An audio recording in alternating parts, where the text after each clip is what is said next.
seorang miliarder membayar mahal untuk menyembuhkan anak kembarnya. Namun kebenaran terungkap oleh pengasuh mereka. Koper kulit buaya seharga puluhan juta rupiah itu terlepas dari genggaman Pak Joko Wirawan dan menghantam lantai marmer dengan bunyi gedebuk yang keras. Namun matanya tak sedikit pun berkedip. Pandangannya terpaku pada sebuah pemandangan yang tak bisa diproses oleh otaknya yang terlatih untuk negosiasi bisnis psing kejam di Jakarta dan Singapura.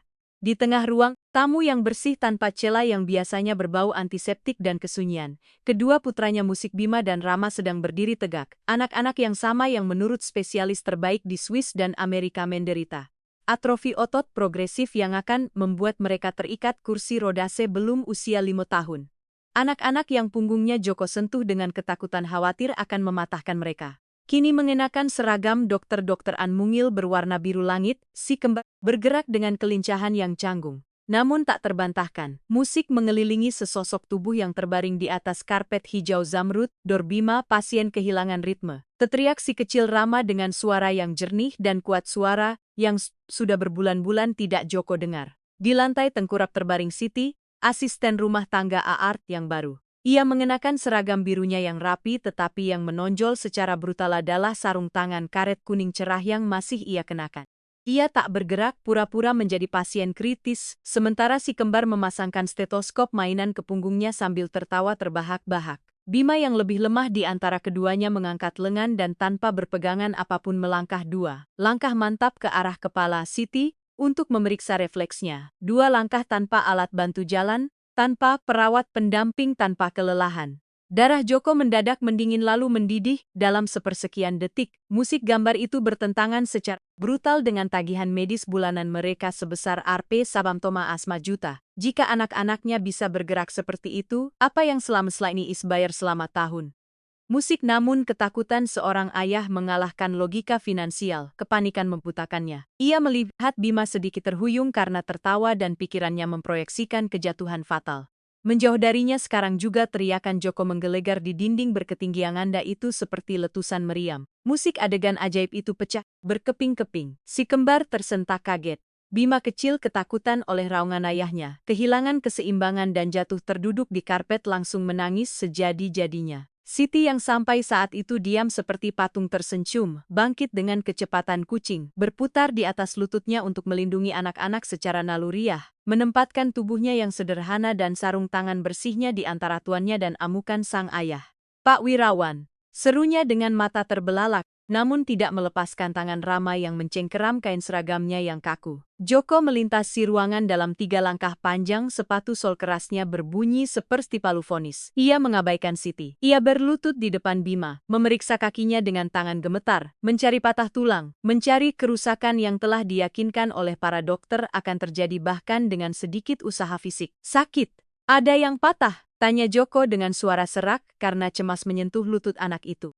Bima tidak menjawab, hanya menangis dan menunjuk ke arah Siti. Kami sedang bermain ya, kami sedang menyembuhkan Ibu Biru. Isak Rama sambil menjauhkan tangan ayahnya dari kakaknya. Joko mendongak. Matanya yang biasanya dingin dan penuh perhitungan memerah karena campuran teror dan kemarahan murni. Ia menatap tajam ke arah Siti yang masih terbaring dengan napas terengah-engah. Saya bayar kamu untuk membersihkan debu, bukan untuk membunuh anak-anak saya. Desi, Joko dengan nada rendah dan berbahaya yang lebih buruk daripada teriakannya. Musik saya sudah memberi instruksi yang jelas. Tidak ada yang boleh mengangkat anak-anak dari kursi mereka tanpa pengawasan medis bersertifikat sama mereka cacat selamanya Pak. Dengan segala hormat, Siti memulai. Suaranya bergetar, tetapi dagunya terangkat menantang. Anak-anak Bapak tidak akan patah. Mereka perlu bergerak. Mereka sudah berminggu-minggu meminta saya bermain saat Suster Wati tidak melihat. Saat Suster Wati tidak melihat, Joko berdiri menjulang di atas Siti seperti menara gelap. Anda melakukan ini di belakang punggung Olga, di belakang tim medis yang saya sewa karena tim medis itu justru mengikat mereka. Siti juga berdiri. Ia kecil dibandingkan Joko, tetapi kemarahan memberinya postur. Lihat mereka Pak Wirawan. Bima baru saja berjalan ke arah saya. Rama tadi melompat-lompat. Kapan terakhir kali obat mereka membuat itu terjadi? Joko menatap anak-anaknya. Bima sudah berhenti menangis dan kini memandang Siti dengan penuh kekaguman. Itu tidak mungkin. Itu mustahil secara medis. Laporan di mejanya menyebabkan disonansi kognitif yang membuatnya pusing. Entah dokternya berbohong atau wanita ini adalah dukun yang tidak bertanggung jawab yang beruntung. Hari ini tidak menyebabkan tragedi musik dan Joko Wirawan tidak percaya pada keberuntungan. Ia percaya pada para ahli. Anda dipecat, kata Joko sambil mengenakan kembali topeng dingin seorange eksekutif. Anda punya lama menit untuk mengumpulkan lap dan keluar dari rumah ini sebelum saya memanggil satpam dan melaporkan Anda atas kelalaian kriminal. Bapak tidak bisa melakukan itu, kata Siti melangkah ke arahnya melupakan statusnya. Musik jika saya pergi, mereka akan tertidur lagi. Berlangganan sekarang. Jika Anda ingin tahu rahasia apa yang disembunyikan oleh sarung tangan kuning itu, dan mengapa miliarder itu akan menyesali keputusan ini dalam waktu kurang dari 2 jam. Joko menunjuk ke pintu dengan jari kaku. Keluar. Saat itu juga suara hak sepatu ortopedi terdengar di lorong. Suster Wati, seorang wanita gempal berusia simakan dengan ekspresi ketegasan abadi dan seragam putih bersih masuk ke ruangan dengan nampan perak di tangannya. Di atas nampan itu ada 2 suntikan berisi cairan, kental berwarna kuning kecoklatan obat musik sore. Ya Tuhan, seru Wati menjatuhkan nampan itu ke meja samping dengan bunyi dentang yang terukur. Pak Wirawan, saya dengar teriakan. Apa yang terjadi musik anak-anak? Wati bergegas ke arah si kembar dengan efisiensi teatrikal, mengeluarkan oximeter dari sakunya dan memasangnya di jari Bima sebelum anak itu sempat memprotes. Mereka takikardi umum Wati dengan serius melihat layar digital kecil, detak jantung tinggi berkeringat. Pak, saya sudah memperingatkan bahwa staf tidak berkualitas tidak boleh berinteraksi dengan pasien. Stres dapat mempercepat degenerasi otot. Joko merasa beban rasa bersalah menekan bahunya. Wati adalah perawat terbaik di kota itu, direkomendasikan oleh direktur rumah sakit swasta sendiri. Dia menjaga anak-anak Suabri Partakom Sapon. Jika dia bilang mereka dalam bahaya, itu benar. Sudah saya urus, Wati, kata Joko tanpa menatap Siti. Nona ini selesai. Siti memperhatikan adegan itu dengan rasa mual di perutnya. Ia melihat bagaimana anak-anak yang 1 menit lalu tertawa dan melompat penuh kehidupan menyusut di hadapan perawat itu. Ia melihat kilau di mata Rama meredup melihat jarum suntik di meja. Mereka tidak stres karena bermain Sela Siti. Suaranya menguat saat ia perlahan melepaskan sarung tangan kuningnya satu persatu dengan bunyi klik yang disengaja. Mereka takut pada Ibu Wati. Perawat itu menekan mereka. Wati berbalik perlahan dengan senyum merendahkan yang tidak mencapai mata dinginnya. Dasar kasihan, kata Wati ditujukan pada Joko. Tetapi menatap Siti biasa bagi pelayan domestik menjadi terikat dan mengacaukan kegembiraan saraf dengan perbaikan. Itu efek placebo orang bodoh, Pak Wirawan. Dia pikir bermain menyembuhkan penyakit genetik. Itu manis tapi berbahaya, bukan placebo. Siti melemparkan sarung tangan itu ke sofa kulit putih. Sebuah tindakan pemberontakan yang tak terpikirkan. Anak-anak ini punya otot, punya kekuatan. Yang tidak mereka miliki adalah energi, karena Anda membuat mereka terus-menerus dibius. Keheningan yang terjadi sangat mutlak. Joko menatap Siti tercengang oleh keberanian tuduhan itu. Hati-hati dengan apa yang kamu katakan, ancam Joko mendekatinya. Kamu menuduh seorang profesional kesehatan melakukan malapraktik. Itu pencemaran nama baik. Saya menuduh wanita ini membius anak-anak Anda agar tidak perlu merawat mereka. Bentak Siti menunjuk jarum suntik itu. Saya sudah membersihkan kamar mereka, Pak. Saya lihat bagaimana mereka tidur telas jam sehari. Saya lihat saat Bapak tidak ada. Dia bahkan tidak melihat mereka. Dia menghabiskan hari di telepon sementara mereka menatap langit-langit. Hari ini, saat dia keluar untuk istirahat terjam, anak-anak itu hidup kembali. Mereka tidak sakit otot, Pak Wirawan. Mereka keracunan. Wajah Wati memerah, tetapi bukan karena malu melainkan karena kemarahan yang tertahan. Ini keterlaluan, teriak Wati. Saya sudah wali tahun merawat kasus terminal, Pak Wirawan. Apakah Anda akan membiarkan Pelnkor ini menghina reputasi saya dan para dokter yang menandatangani diagnosis? Anak-anak butuh obat mereka sekarang. Kita sudah terlambat dan lihat betapa terganggunya mereka. Jika musik tidak, saya akan memberikannya sekarang. Mereka bisa mengalami kejang menyakitkan malam ini. Joko menatap jarum suntik itu. Ia menatap anak-anaknya yang kini menangis dalam diam pasrah. Ia menatap Siti yang menatapnya dengan permohonan putus asa di mata kelatnya. Logika Joko, logika pengusaha mengambil alih. Ia punya laporan medis, ia punya röntgen, ia punya kata-kata dokter bergelar dokter, dan di sisi lain ia punya seorang gadis swasistra tahun yang bahkan belum lulus SMA yang satu-satunya prestasi adalah membuat anak-anak tertawa. Palihan tampak jelas, namun gambaran Bima berjalan telah terpatri di retina Joko. Wati, berikan obatnya pada anak-anak dan bawa mereka ke kamar. Perintah Joko dengan suara lelah sambil mengusap pelipisnya. Tidak, teriak Siti berusaha maju ke meja, tetapi Joko mencegatnya, mencengkeram lengannya dengan erat. Cukup, musik katanya. Cengkeramannya kuat, tetapi tidak kasar. Itu adalah cengkeraman seorang pria yang menutup kesepakatan yang gagal. Saya akan bayar Anda sebulan penuh, tetapi Anda pergi sekarang. Dan jika saya melihat Anda lagi di dekat properti ini atau anak-anak saya jamin Anda tidak akan pernah mendapat pekerjaan lagi bahkan untuk membersihkan trotoar di negeri ini. Siti merasakan air mata menyengat di matanya bukan karena pemecatan, tetapi karena Rama yang mengulurkan tangan padanya saat Wati dengan lembut menyeretnya ke lorong. Selamat tinggal, Ibu Biru. Bisi anak itu sebelum perawat itu menutup pintu ruang tamu membawa cahaya rumah bersamanya. Joko melepaskan lengan Siti pergi. Siti menarik napas dalam-dalam. Ia tahu ia telah kalah dalam pertempuran. Tetapi perang untuk anak-anak itu tidak bisa berakhir seperti ini. Ia membungkuk untuk mengambil barang-barangnya. Saat mengambil tasnya, pandangannya jatuh pada sarung tangan kuning yang ia lempar ke sofa. Dalam gerakan cepat saat Joko berbalik untuk menuangkan segelas whisky untuk menenangkan sarafnya, Siti mengambil sarung sentangan itu. Tapi tidak hanya sarung tangan. Tangannya yang cepat karena bertahun-tahun bekerja keras menyelinap ke meja samping. Tempat Wati meninggalkan nampan sedetik sebelum membawanya pergi. Ada botol kaca kecil kosong di samping jarum suntik. Vial tempat Wati mengambil cairan itu. Tidak ada yang akan memperhatikan botol kosong itu. Spah. Siti memasukkannya ke dalam ibu jari sarung tangan kiri dan meremas sarung tangan itu di genggamannya. Saya pergi, Pak Wirawan, kata Siti, berjalan menuju pintu depan. Ia berhenti sebentar di bawah lengkungan pintu masuk dengan hujan menghantam kaca di belakangnya. Tapi saya tinggalkan satu pertanyaan gratis. Tidak seperti saran dokter Bapak. Jika anak-anak Bapak sakit parah, mengapa perawat itu menyimpan botol obat di tas pribadinya dan bukan di kotak Petri ke rumah? Joko berhenti dengan gelas setengah jalan ke mulutnya.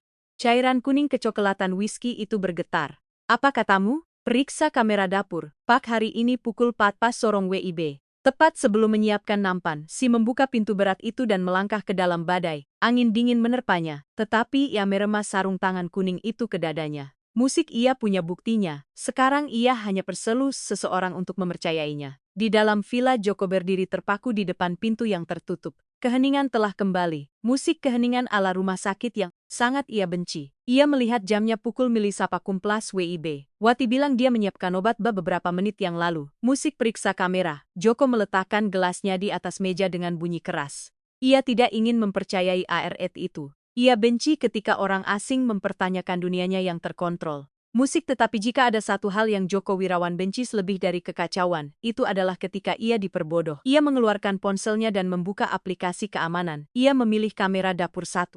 Apa yang ia lihat di layar ponsel kecilnya membuat gelas whisky itu akhirnya jatuh ke lantai dan pecah berkeping-keping. Wati tidak mengambil obat dari kulkas khusus. Dia menuangkan sesuatu dari botol plastik tanpa label yang dia keluarkan dari tasnya sendiri, mencampurnya dengan jus jeruk. Joko merasakan dingin yang tidak ada hubungannya dengan ASI.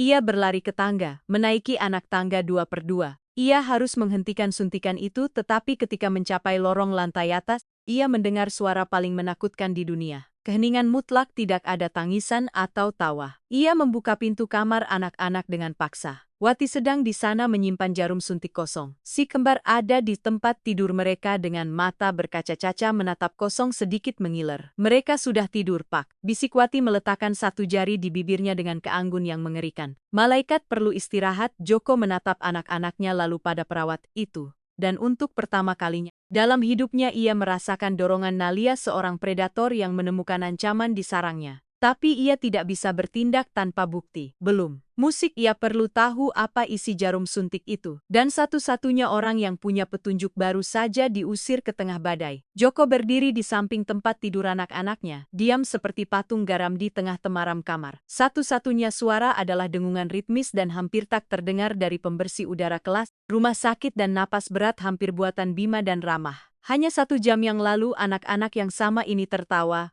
1 jam yang lalu pipi mereka merona dan ada percikan kenakalan di mata mereka yang Joko belum lihat sejak mereka belajar merangkak. Sekarang di bawah pengaruh obat Wati, mereka tampak seperti boneka porselen pecah, pucat dan terputus dari dunia. Musik rasa bersalah menghantam dada Joko dengan kekuatan palu godam. Ia mendekati Bima dan menyentuh kening anak itu dengan punggung tangannya. Dingin, lembab.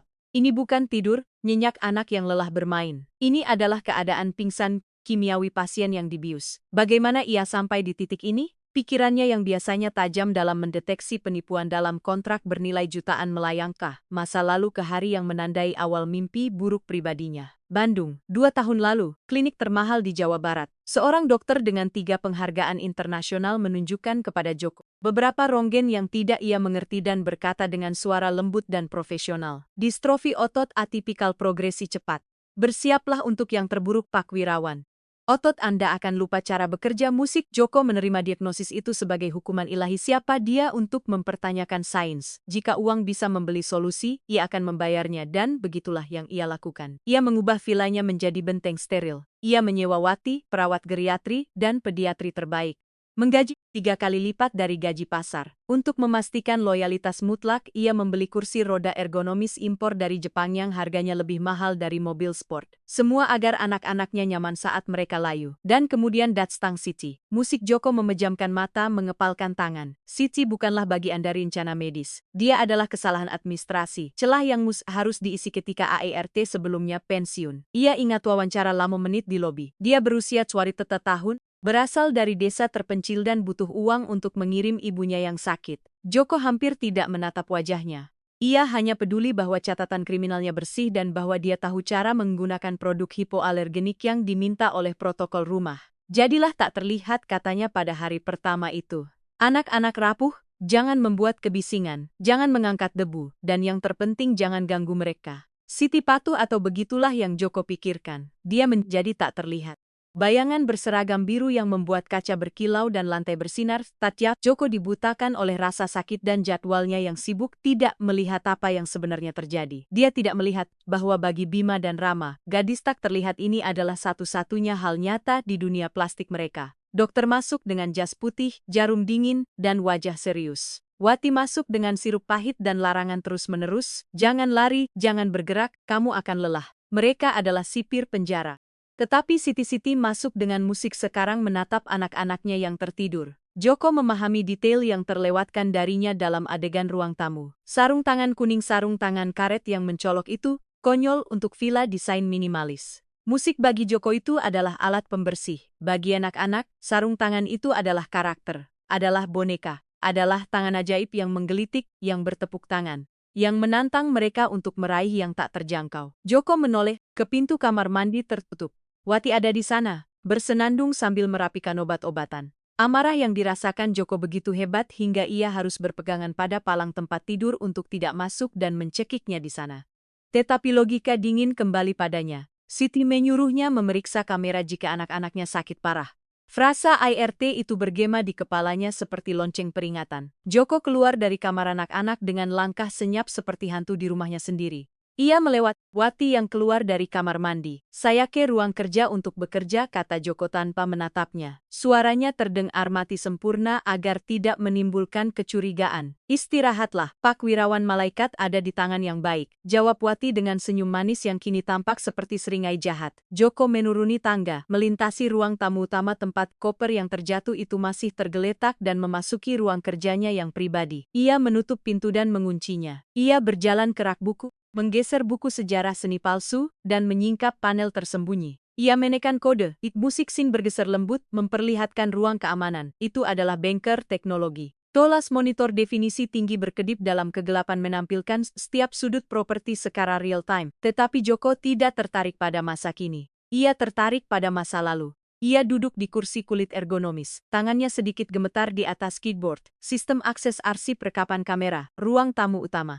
Tanggal sapa hari terakhir sistem memproses perintah itu. Joko menarik napas dalam-dalam. Ia akan melihat kebenaran yang telah ia abaikan selama berbulan-bulan. Ia akan melihat apakah ia telah menjadi penyelamat anak-anaknya atau algo ajo yang tidak disengaja. Cahaya kebiruan monitor menerangi wajah tegang Joko, menonjolkan lingkaran hitam di bawah matanya. Di layar tengah video mulai diputar, tanggal menunjukkan Selasa pukul 10 pagi. Gambarnya jernih, kualitas suakan.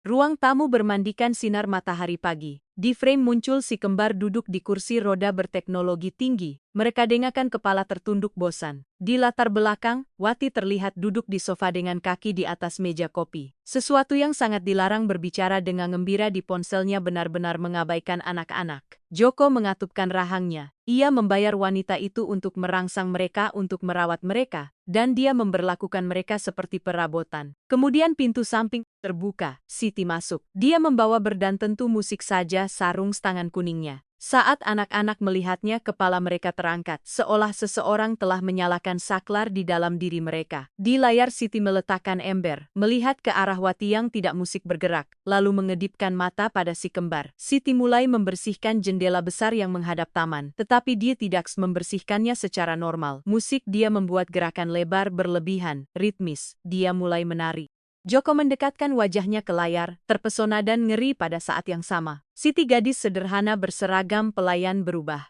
Musik dia melakukan piruet. Balet sempurna memutar di satu kaki sambil mengusap kaca tertinggi. Kemudian dia turun dalam jongkok dalam membersihkan bagian bawah dengan anggun. Dan saat itulah keajaiban terjadi, Rama. Si kembar yang menurut dokter memiliki kaki terlemah mulai menirunya dari kursinya. Dia mengangkat lengannya meniru gerakan membersihkan langit. Bima melakukan hal yang sama, mereka tertawa. Terlihat di wajah mereka meskipun audionya pelan. Siti berbalik ke arah mereka. Alih-alih memarahi atau memperlakukan mereka dengan kasihan, dia meletakkan tangannya di pinggang, tangan kuning cerah, dan memberi mereka isyarat menantang. Seolah berkata, hanya itu yang kalian punya. Joko melihat Siti mendekati mereka dan mengulurkan tangannya. Dia tidak mengangkat mereka. Dia tidak menggendong mereka seperti karung kentang yang dilakukan Wati dan terapis. Dia hanya menawarkan tangannya sebagai penyangga dan menunggu. Menunggu dengan kesabaran tak terbatas. Di video, Bima meraih sarung tangan kuning itu menegangkan lengannya. Wajahnya memerah karena usaha dan kemudian mendorong kakinya. Kaki yang seharusnya tidak berguna itu menegang, otot betisnya menonjol. Ayo nak, kamu bisa. Bisik Jo dalam kesendirian ruang keamanan dengan air mata mengalir di pipinya berbicara pada rekaman 3 hari yang lalu. Dan Bima berdiri, terhuyung-huyung. Ya lemah.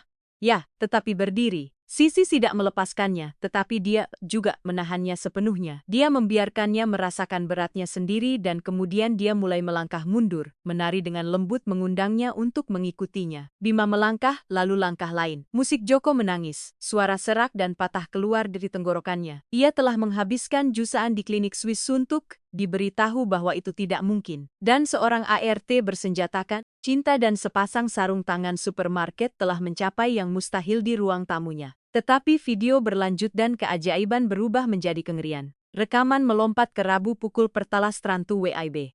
Waktu minum obat kamera dapur menunjukkan Wati sendirian. Joko memperbesar gambar.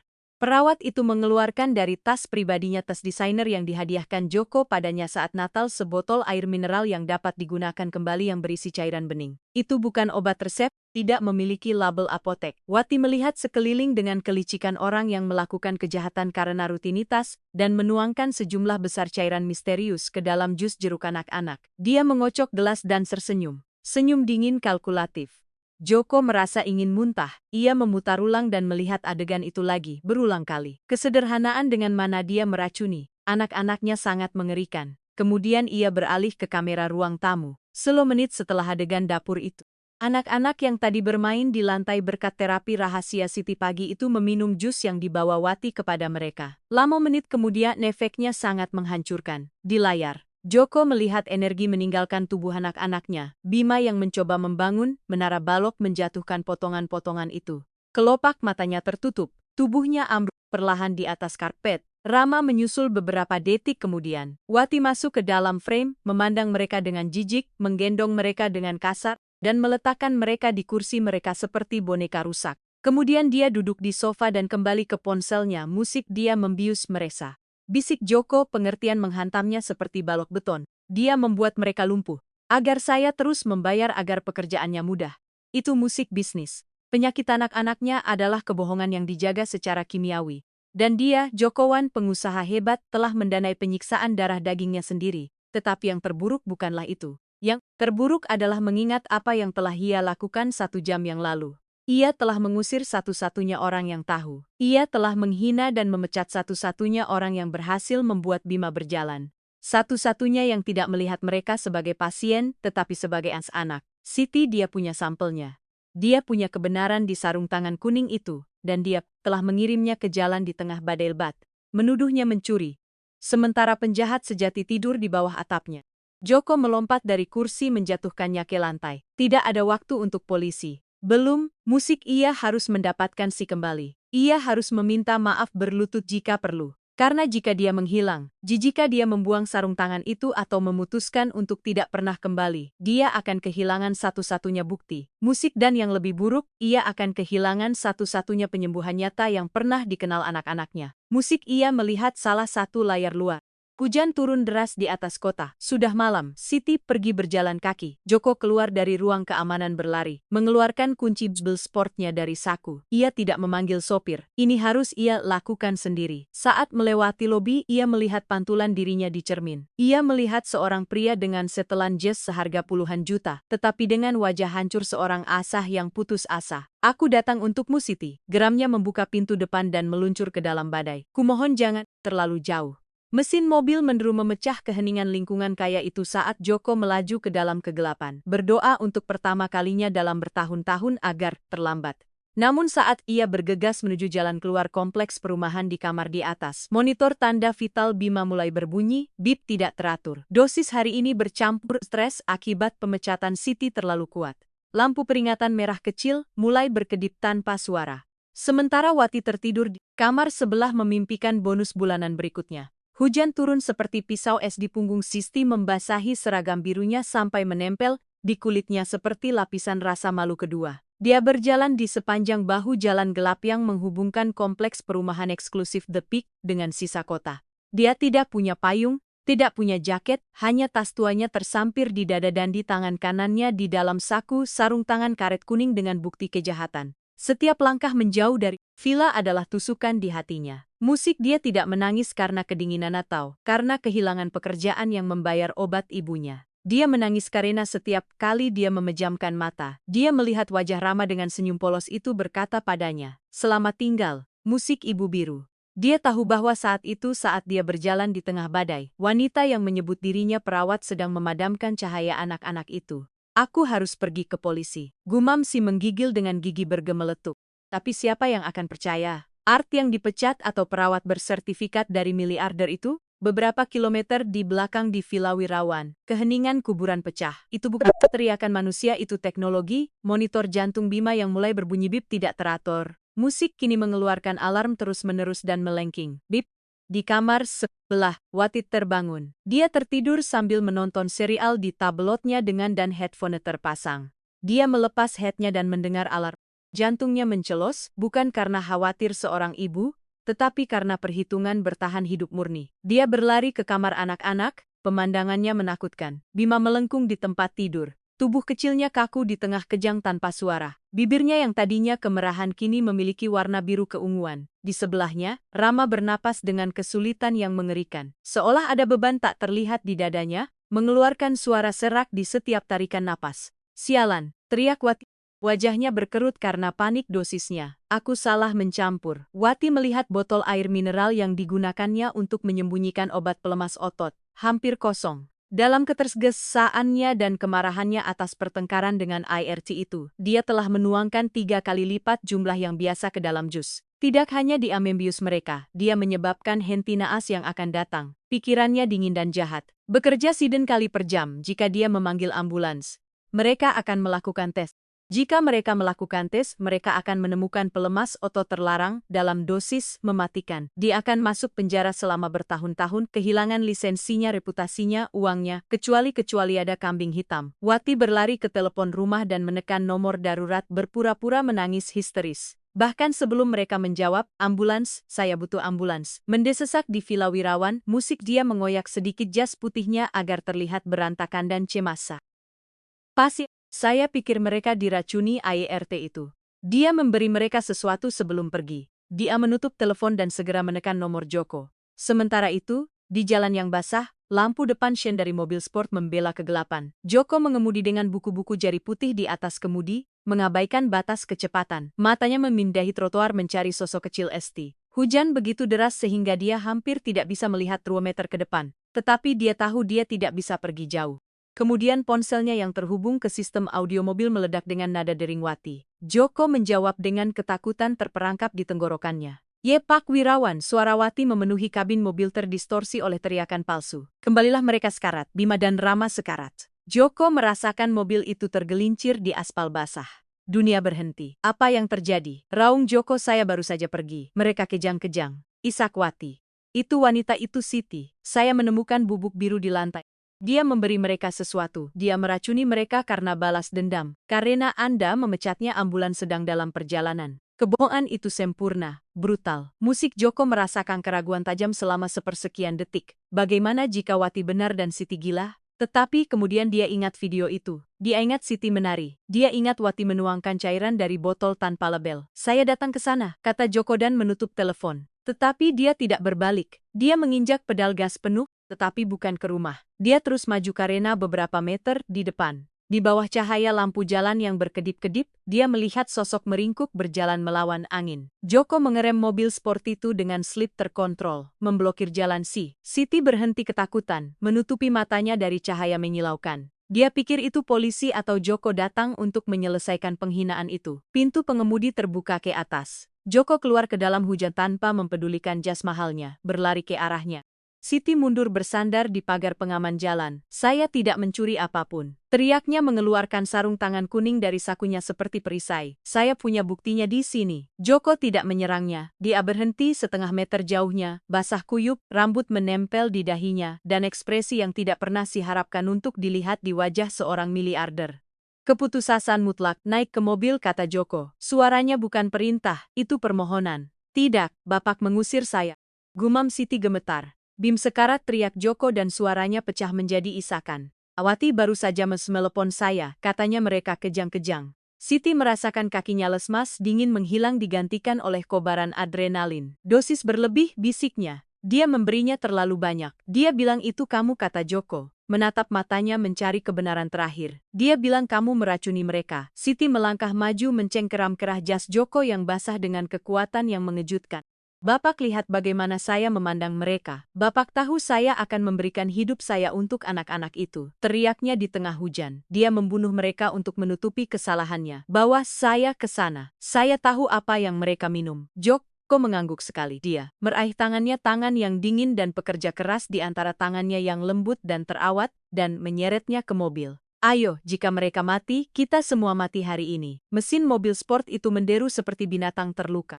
Saat Joko melakukan manuver, U-turn terlarang membakar karet di aspal basah. Mobil itu melesat kembali ke villa, melahap jalan dengan kecepatan, Sotko patalasi km/jam. Di dalam keheningan tegang, musik Siti menempel di kursi kulit, meremas sarung tangan kuning itu ke dadanya, seolah itu adalah Rosario. Joko mengemudi dengan satu tangan dan dengan tangan lainnya dengan panik menelepon. Siapa yang Bapak telepon, tanya si melihat layar GPS mobil. Direktur Rumah Sakit Pusat, dia temanku.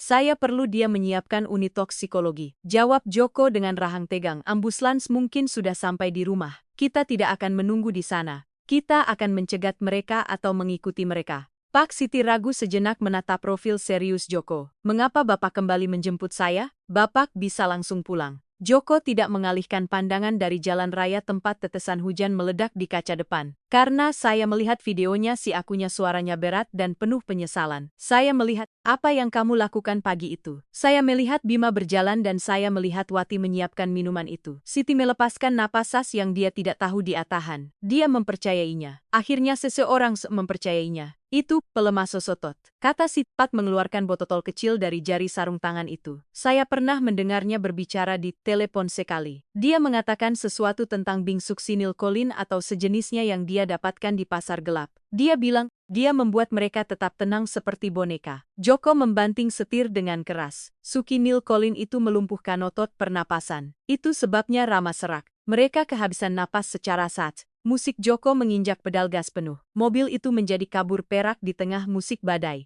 Ketika mereka tiba di pintu masuk villa, lampu merah dan biru ambulans sudah berputar memantul di dinding batu. Pintu depan terbuka lebar. Sekelompok para medis berlari keluar mendorong dua tandu kecil. Joko mengerem mendadak di depan ambulans. Sebagian memblokir jalan keluar. Dia melompat keluar dari mobil sebelum berhenti total. Siti mengikutinya berlari dengan sepatu kainnya yang basah kuyup. Wati ada di sana di dekat pintu belakang ambulans, memainkan peran hidupnya.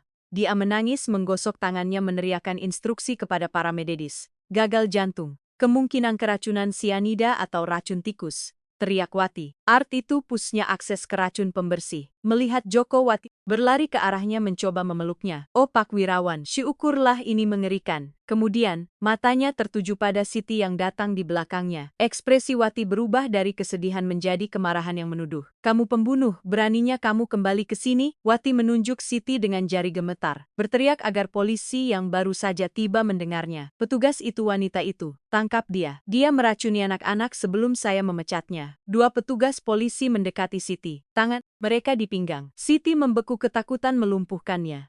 Mundur, raung Joko Musik berdiri di antara polisi dan Siti. Otoritas alaminya menghentikan petugas itu. Jangan sentuh wanita ini. Wati berkedip bingung. Naskahnya tidak berjalan sesuai rencananya. Tetapi Musik, Pak, gumam Wati. Diam. Ular berbisa, kata Joko berbalik ke arahnya dengan begitu keras sehingga Wati mundur 2 langkah menabrak ambulans. Aku tahu apa yang kamu lakukan, aku punya rekamannya. Warna menghilang dari wajah Wati lebih cepat dari hujan. Joko berbalik ke dokter darurat yang mencoba memasang tabung di tenggorokan Bima. Anak itu abu-abu, tak musik bergerak. Dokter, teriak Joko. Bukan siana, itu overdosis pelumpuh otot. Dokter itu mendongak berkeringat. Anda yakin pengobatannya sama sekali berbeda? Jika saya memberikan penawar yang salah, saya akan membunuhnya. Joko menatap Siti, berikan padanya. Siti berlari ke dokter menghindari Wati yang mencoba meraih lengannya. Siti mendorong perawat itu dengan kuat, menjatuhkannya ke tanah yang basah dan tiba di tandu. Inilah yang diberikan wanita ini kepada mereka setiap hari. Masih ada beberapa tetes tersisa. Dokter mengambil botol itu, menciumnya dan melihat pupil Bima yang melebar. Ini pengham neuromuskular, teriak dokter kepada timnya. Mereka membutuhkan ventilasi, bantuan segera dan neostigmin. Sekarang mereka tidak bisa bernapas sendiri. Para medis segera mengubah taktik. Berhenti melakukan kompresi dada dan mulai memompa oksigen secara manual dengan tekanan yang jauh lebih besar. Menyalur untuk penawar racun. Naikkan mereka, kita pergi ke rumah sakit dalam kode merah, perintah dokter. Joko naik ke bagian belakang ambulans, mengulurkan tangan ke arah Siti. Naik duduk di seberangnya di samping Rama. Dia mengambil tangan kecil anak yang tak bergerak itu di antara tangannya, mengosoknya untuk memberinya kehangatan. Di bawah di pintu masuk, Wati mencoba bangkit dari lumpur, tetapi dia menemukan 2 bayangan di atasnya. Para polisi yang telah mendengar percakapan itu tidak lagi memandangnya sebagai saksi. Mau kemana, Bu? Tanya petugas sambil mengeluarkan borgol. Ambulans melesat pergi dengan lolongan sirene, meninggalkan perawat korup di belakang tetapi membawa serta pertempuran yang jauh lebih sulit. Perjuangan untuk menjaga 2 jantung yang telah dikhianati oleh orang yang seharusnya merawat mereka tetap berdetak. Di dalam kendaraan yang bergerak, Joko melihat monitor. Garis Bima masih tidak menentu. Jangan mati, nak, bisik Joko Musik dan kemudian menatap Siti. Dia memejamkan mata dan bibirnya bergerak dalam doa yang cepat dan putus asa. Jika mereka selamat, Siti, saya bersumpah akan memberi Anda apapun yang Anda minta, setengah dari kekayaan saya jika Anda menginginkannya. Siti membuka matanya, mereka penuh air mata tetapi juga memiliki kekuatan baja. Saya tidak ingin uang Bapak, Pak Wirawan. Saya hanya ingin ketika mereka bangun, mereka melihat ayah mereka ada di sana dan bukan perawat yang mematikan. Monitor Bima mengeluarkan bunyi bip panjang dan tajam. Garis itu menjadi datar. Henti, teriak para medis memuat defibrilator. Menyingkir, Joko merasa jiwanya meninggalkan tubuhnya. Siti menjerit nama anak itu sambil menutupi mulutnya dengan sarung tangan kuning kini ternoda oleh lumpur dan kenyataan. Muatan 200, teriak dokter sambil melompat ke arah Bima dengan sengatan listrik. Keheningan yang terjadi adalah detik terpanjang kedua dalam hidup Joko. Semua orang menatap layar hijau garis datar, muatan lagi. Raung dokter. Joko meraih tangan Siti. Dia meremasnya begitu erat hingga menyakitinya. Tetapi dia tidak mengeluh. Dia membalas genggaman itu di neraka sirene dan lampu ini. Mereka adalah 2 satu-satunya manusia yang benar-benar mencintai anak-anak itu. Kembali, Bima, teriak Joko. Kembali, minggir. Pengisian kedua, keheningan musik dan kemudian bip 1 detak lemah sendirian, bip-bip ritme kembali kacau. Tetapi ada dokter itu terhuyung ke belakang menghembuskan napas. Kita berhasil, tetapi dia sangat lemah. Saya tidak tahu apakah kerusakan otak akibat kekurangan oksigen akan dapat dipulihkan. Musik dipsiwan seperjam ke depan akan sangat penting. Joko menghela napas dan menangkupkan wajahnya terisak tak terkendali. Siti secara naluriah mengulurkan tangan dan menyentuh bahu miliarder itu, menghiburnya seolah dia adalah anak lain. Ambulans berbelok tajam memasuki jalan masuk gawat darurat rumah sakit. Pertempuran baru saja dimulai. Lorong terapi intensif. Pediatri berbau disinfektan industri dan ketakutan dingin. Bau yang menempel di pakaian dan kulit. Musik Joko Wirawan. Pria yang memindahkan jutaan dengan satu panggilan telepon duduk di kursi plastik keras dengan antara tantangannya merasa seperti orang paling miskin dan paling menyedihkan di planet ini. Setelan desainer Indonesianya hancur, bernoda, lumpur dan hujan dan sepatu kulitnya yang basah meninggalkan genangan kotor di lantai rumah sakit yang bersih. Tetapi tidak ada yang penting. Yang penting hanyalah dengungan konstan mesin di balik pintu kaca ganda yang buram, di mana tim yang terdiri dari 6 spesialis berjuang untuk membalik kerusakan yang ia izinkan terjadi di bawah atapnya sendiri. Beberapa meter jauhnya si berdiri tegak bersandar di dinding. Dia tidak duduk. Dia tidak merasa berhak menempati ruang di tempat yang diperuntukkan bagi keluarga. Dia meremas tasnya ke dada sedikit gemetar, bukan karena dinginnya ASI tetapi karena sisa kejut adrenalin. Matanya tidak lepas dari pintu ICU. Pintu terbuka dengan desisan pneumatik. Dr. Aris, kepala toksikologi dan kenalan lama Joko keluar menggosok matanya yang merah karena kelelahan. Ekspresinya serius, wajah poker yang digunakan dokter ketika berita tidak baik, tetapi juga belum fatal. Musik Joko melompat berdiri hampir tersandung kakinya sendiri. Apakah mereka hidup? Tanyanya. Musik suaranya, serak, seolah menelan kaca. Mereka stabil Joko. Untuk saat ini, kata dokter itu, melepaskan maskernya dan membiarkannya tergantung di satu telinga. Kami berhasil menetralkan racun dalam sistem darah mereka, penawarsnya berhasil. Tetapi, kami mencapai batasnya. Bima secara klinis mati selama hampir 4 menit di ambusans Rama. Rama paru-parunya sangat terganggu karena kelumpuhan pernapasan. Joko merasakan lututnya lemas dan harus bersandar di dinding agar tidak jatuh. Apa sebenarnya yang dia berikan pada mereka? Tanya musik Joko, meskipun dia takut akan jawabannya. Dr. Aris menghela napas dan mengeluarkan maplogam. Suksinilkolin, Joko, dan benzodiazepin itu adalah koktail yang brutal. Suksinilkolin melumpuhkan otot, rangka punti itu digunakan untuk mengintubasi pasien saat operasi agar mereka tidak bergerak. Tetapi perawat itu, dokter itu menggelengkan kepalanya tidak percaya. Dia memberikannya dalam dosis harian mikro untuk membuat mereka lemah, mensimulasikan atrofi. Dan hari ini dia memberi mereka dosis untuk menjatuhkan.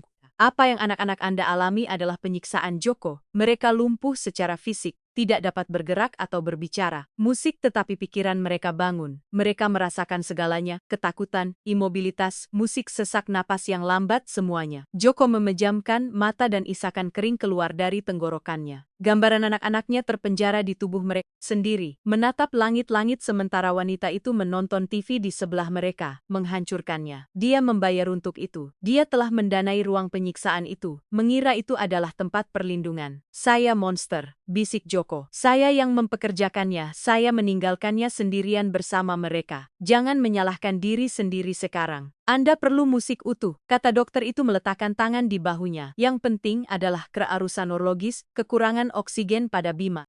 Kita tidak tahu apakah dia akan bangun menjadi anak yang sama. Dan otot-otot mereka Joko telah berbulan-bulan mungkin bertahun-tahun tidak digunakan dengan benar karena obat. Atrofi itu nyata sekarang, bukan arena genetika tetapi karena kurangnya penggunaan kimiawi. Pemulihan akan menjadi neraka. Saat itu 2 petugas polisi masuk ke ruang tunggu memecah gelembung rasa sakit medis. Mereka langsung menuju Joko. Pak Wirawan, kata petugas senior dengan nada serius. Kami punya pembaruan tentang tahanan itu, Nyonyawati. Joko mendongak matanya yang tadinya penuh air mata, kini berkobar dengan kebencian dingin. Apa yang dikatakan ular berbisa itu? Dia sebagian mengaku. Kata polisi itu mengeluarkan buku catatan. Dia mengakui memberikan obat, tetapi dia mengklaim melakukannya mengikuti instruksi sirat dari Anda untuk menjaga rumah tetap tenang. Dia bilang anak-anak tidak dapat diatur dan Anda menuntut keheningan untuk bisnis Anda. Pengacaranya sudah dalam perjalanan dan mereka akan mencoba berdalih bahwa itu adalah perawatan paliatif yang disalahpahami. Joko tertawa getir, tawa yang menakuti Siti di sudutnya. Musik instruksi dari saya. Joko mendekati polisi itu, menginvasi ruang pribadinya. Saya ingin dia dihancurkan. Saya ingin Anda memeriksa setiap rekening bank yang dia miliki. Wanita itu menerima gaji eksekutif dan menghabiskannya untuk tas mewah sambil membius anak berusia trupetuans. Saya tidak ingin kesepakatan. Saya ingin dia membusuk di penjara sampai giginya copot. Kami akan melakukan yang terbaik, Pak. Musik, tetapi kami membutuhkan pernyataan resmi Anda dan kesaksian saksi kunci. Semua mata tertuju pada Siti. Dia sedikit meringkuk, merasa kecil hadapan otoritas. Dia tidak akan mengatakan apa-apa sekarang. Potong Joko melindunginya. Dia kelelahan. Dia baru saja menyelamatkan nyawa anak-anak saya. Ambil pernyataan saya. Tetapi biarkan dia sendirian sampai besok. Para petugas polisi mengangguk dan mundur ke sudut untuk menunggu. Dokter Aris kembali masuk ke UGD. Joko sendirian di tengah ruangan musik dan kemudian perlahan ia berbalik ke arah SI. Berjalan ke arahnya. Siti secara naluriah menundukkan pandangan menatap sepatu kotornya. Siti, kata Joko. Nada suaranya tidak lagi memiliki nada otoriter seorang bos. Itu adalah suara seorang pria yang hancur. Pak, saya minta maaf tentang jas Bapak, gumamnya tanpa tahu harus berkata apa. Jas, saya Joko. Melihat pakaian mahalnya yang bernoda dan menghela napas gemetar. Biarkan jas itu, biarkan rumah, uang dan perusahaan itu pergi. Siti, kamu tahu kamu melihatnya dalam beberapa hari. Saya tinggal bersama mereka selama 2 tahun dan saya tidak melihatnya. Bagaimana? Musik bagaimana kamu bisa tahu dan saya tidak? Siti mengangkat pandangannya. Mata coklatnya lelah tetapi bersih bertemu dengan matanya. Karena, Bapak melihat laporan medis, Pak, saya melihat anak-anak, katanya dengan kejujuran, yang menghancurkan. Bapak mencari penyembuhan di kertas. Saya hanya mencari cara untuk membuat mereka tersenyum. Ketika seseorang bermain dengan seorang anak, mereka tahu kapan mereka lelah dan kapan mereka dibius. Anak-anak Anda haus akan kehidupan, Pak Wirawan. Rasa lapar itu tidak dimiliki oleh orang yang sakit parah. Kata-kata itu menghantam Joko lebih keras daripada hinaan apun. Itu adalah kebenaran sederhana. Dia telah menjadi ayah manajer mengelola penyakit anak-anaknya sebagai proyek yang gagal, mendelegasikan perawatan agar tidak menderita, agar tidak menyayangi anak-anak yang ia pikir akan segera meninggal. Dan dengan melakukannya, ia hampir membunuh mereka sendiri. Maafkan saya, kata Joko. Dan yang mengejutkan seorang perawat yang lewat taipan besar Joko Wirawan berlutut di lantai rumah sakit di depan mantan ART-nya. Maafkan saya karena mengusirmu. Maafkan saya karena memanggilmu pencuri. Maafkan saya karena tidak mempercayaimu. Siti bergegas, membungkuk agar dia bangkit. Merasa sangat tidak nyaman. Tidak, Pak, bangunlah. Tolong jangan lakukan itu. Saya tidak akan bangkit sampai kamu berjanji untuk tidak pergi. Kata Joko meraih tangan Siti. Tangan kasar karena kerja keras, karet dan kerja keras. Aku membutuhkanmu. Mereka membutuhkanmu. Aku tidak tahu bagaimana menjadi ayah bagi anak-anak yang bisa hidup. Aku tidak tahu harus berbuat apa, saya akan tinggal. Janji Siti dengan suara lembut, saya akan tinggal sampai mereka baik-baik saja. Joko mengangguk menyeka air matanya dengan punggung tangannya yang kotor dan berdiri. Saat itu juga alarm lembut berbunyi di dalam unit dan seorang perawat keluar bergegas. Pak Wirawan, panggil perawat itu. Mereka bangun. Tetapi Anda harus datang. Mereka sangat gelisah. Kebangkitan itu bukanlah momen kedamaian sinematik yang diharapkan Joko, tetapi kekacauan, kepanikan dan rasa sakit. Saat memasuki box ICU, suaranya memilukan. Bima dan Rama sudah bangun, tetapi mereka tidak sadar. Mereka mengalami sindrom putus sat akut yang dikombinasikan dengan kengerian bangun di tempat yang tidak dikenal penuh dengan selang dan kabel. Jangan suntik, jangan suntik. Teriak Rama dengan suara serak dan lemah mencoba mencabut infus di lengannya. Bima di tempat tidur lain menangis dengan tangisan yang menyakitkan, terus-menerus suara hewan yang terluka. Matanya mengamati ruangan dengan teror melebar mencari ancaman. Tenang, Rama, ini ayah. Musik Joko berlari ke tempat tidur Rama dan mencoba menahan tangannya agar tidak melukai dirinya sendiri. Semuanya baik-baik saja, nak, ayah di sini. Tetapi reaksi Rama sangat menghancurkan. Ketika merasakan tangan Joko, anak itu berteriak lebih keras, meringkuk dan mencoba menjauh darinya. Pergi, ayah jahat, pergi. Teriak anak itu bingung karena obat penenang dan trauma. Bagi Rama, Joko adalah sosok gelap yang muncul sesekali di pintu. Pria serius yang berbicara dengan wanita penyihir putih Wi. Bukan tempat berlindung, melainkan bagian dari ancaman. Joko berdiri terpaku dengan tangan di udara. Anak kandungnya sendiri takut padanya. Penolakan itu seperti tusukan fisik di perutnya. Bima mencoba dengan si kembar yang lain. Bima, lihat ayah. Tetapi Bima bahkan tidak melihatnya. Dia tersesat dalam mimpi buruknya sendiri, memukul kasur dengan tinju lemahnya. Para perawat mencoba menahan mereka, tetapi itu hanya menambah kepanikan anak-anak. Jas putih berarti rasa sakit, berarti suntikan, berarti wati. Kita harus membius mereka lagi, teriak seorang perawat. Mereka akan mencabut kateter sentral mereka. Dokter, tekanan darah naik terlalu tinggi. Tidak, teriak Joko. Tidak ada obat lagi. Kumohon, kita tidak punya pilihan. Mereka akan melukai diri sendiri. Musik desak dokter sambil mengisi jarum suntik. Kekacauan total, bunyi alarm, teriakan anak-anak, perintah medis. Joko merasa tidak berguna penghalang dalam penyelamatan anak-anaknya sendiri. Kemudian sebuah suara memotong kebisingan. Itu bukan teriakan, itu adalah melodi. Seekor gajah menyeimbangkan dirinya di atas eutas benang laba-laba. Si telah memasuki bok. Dia tidak mengenakan jas medis, dia mengenakan seragam biru kusut dan kotornya.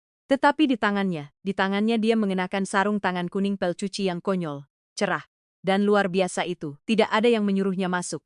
Musik, dia telah melanggar protokol steril, tetapi tidak ada yang berani menghentikannya. Si berjalan langsung ke ruang di antara dua tempat tidur. Dia tidak berlari, dia tidak membuat gerakan tiba-tiba. Musik Dista hanya mengangkat tangan bersarung tangan itu ke udara, menggerakkan jari-jarinya, seolah-olah mereka adalah kaki laba-laba, dan terus bernyanyi dengan suara manis dan tegas yang hanya sedikit bergetar karena emosi. Karena dia melihat bahwa dia tidak jatuh, dia pergi memanggil gajah lain. Efeknya instan, hampir ajaib. Bima berhenti memukul sasur. Tangisannya berhenti tiba-tiba berubah menjadi cegukan.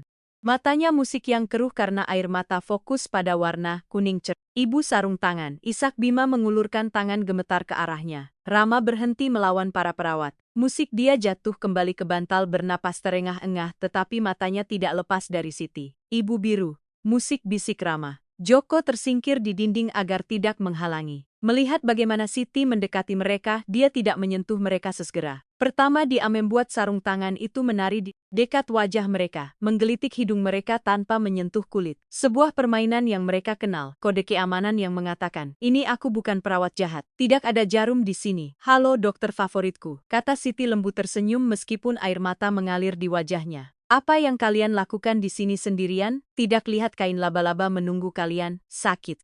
Erang Rama menunjuk lengannya. "Aku tahu, sayang, aku tahu." Siti mendekat dan dengan kelembutan tak terbatas, meletakkan tangan bersarung tangan di kening anak itu, membelai rambutnya yang berkeringat. Musik tetapi ibu biru ada di sini dan sarung tangan ajaib akan memakan rasa sakit itu. Nyam-nyam Siti membuat gerakan memakakan udara di sekitar lengan Rama. Musik anak itu mengeluarkan tawa kecil yang gugup lemah, tetapi nyata ketegangan di bahunya hilang. Monitor jantung yang tadinya berbunyi liar mulai melambat, bip musik bip-bip. Dokter Aris menurunkan jarum suntik penenang terkejut. "Luar biasa," gumam dokter itu. "Detak jantung mereka turun dalam sori detik. Bahkan morfin tidak secepat itu." Siti berbalik ke arah Bima yang menatapnya dengan cemburu, menginginkan bagiannya dari perhatian. Dia memberinya tangan bersarung tangan yang lain untuk dipegang. Anak itu mencengkeram sarung tangan karet itu seolah itu adalah pelampung di tengah lautan. "Jangan pergi, mohon Bima." "Aku tidak akan pergi," janji Siti. "Aku akan duduk di sini sepanjang malam dan jika ada monster datang,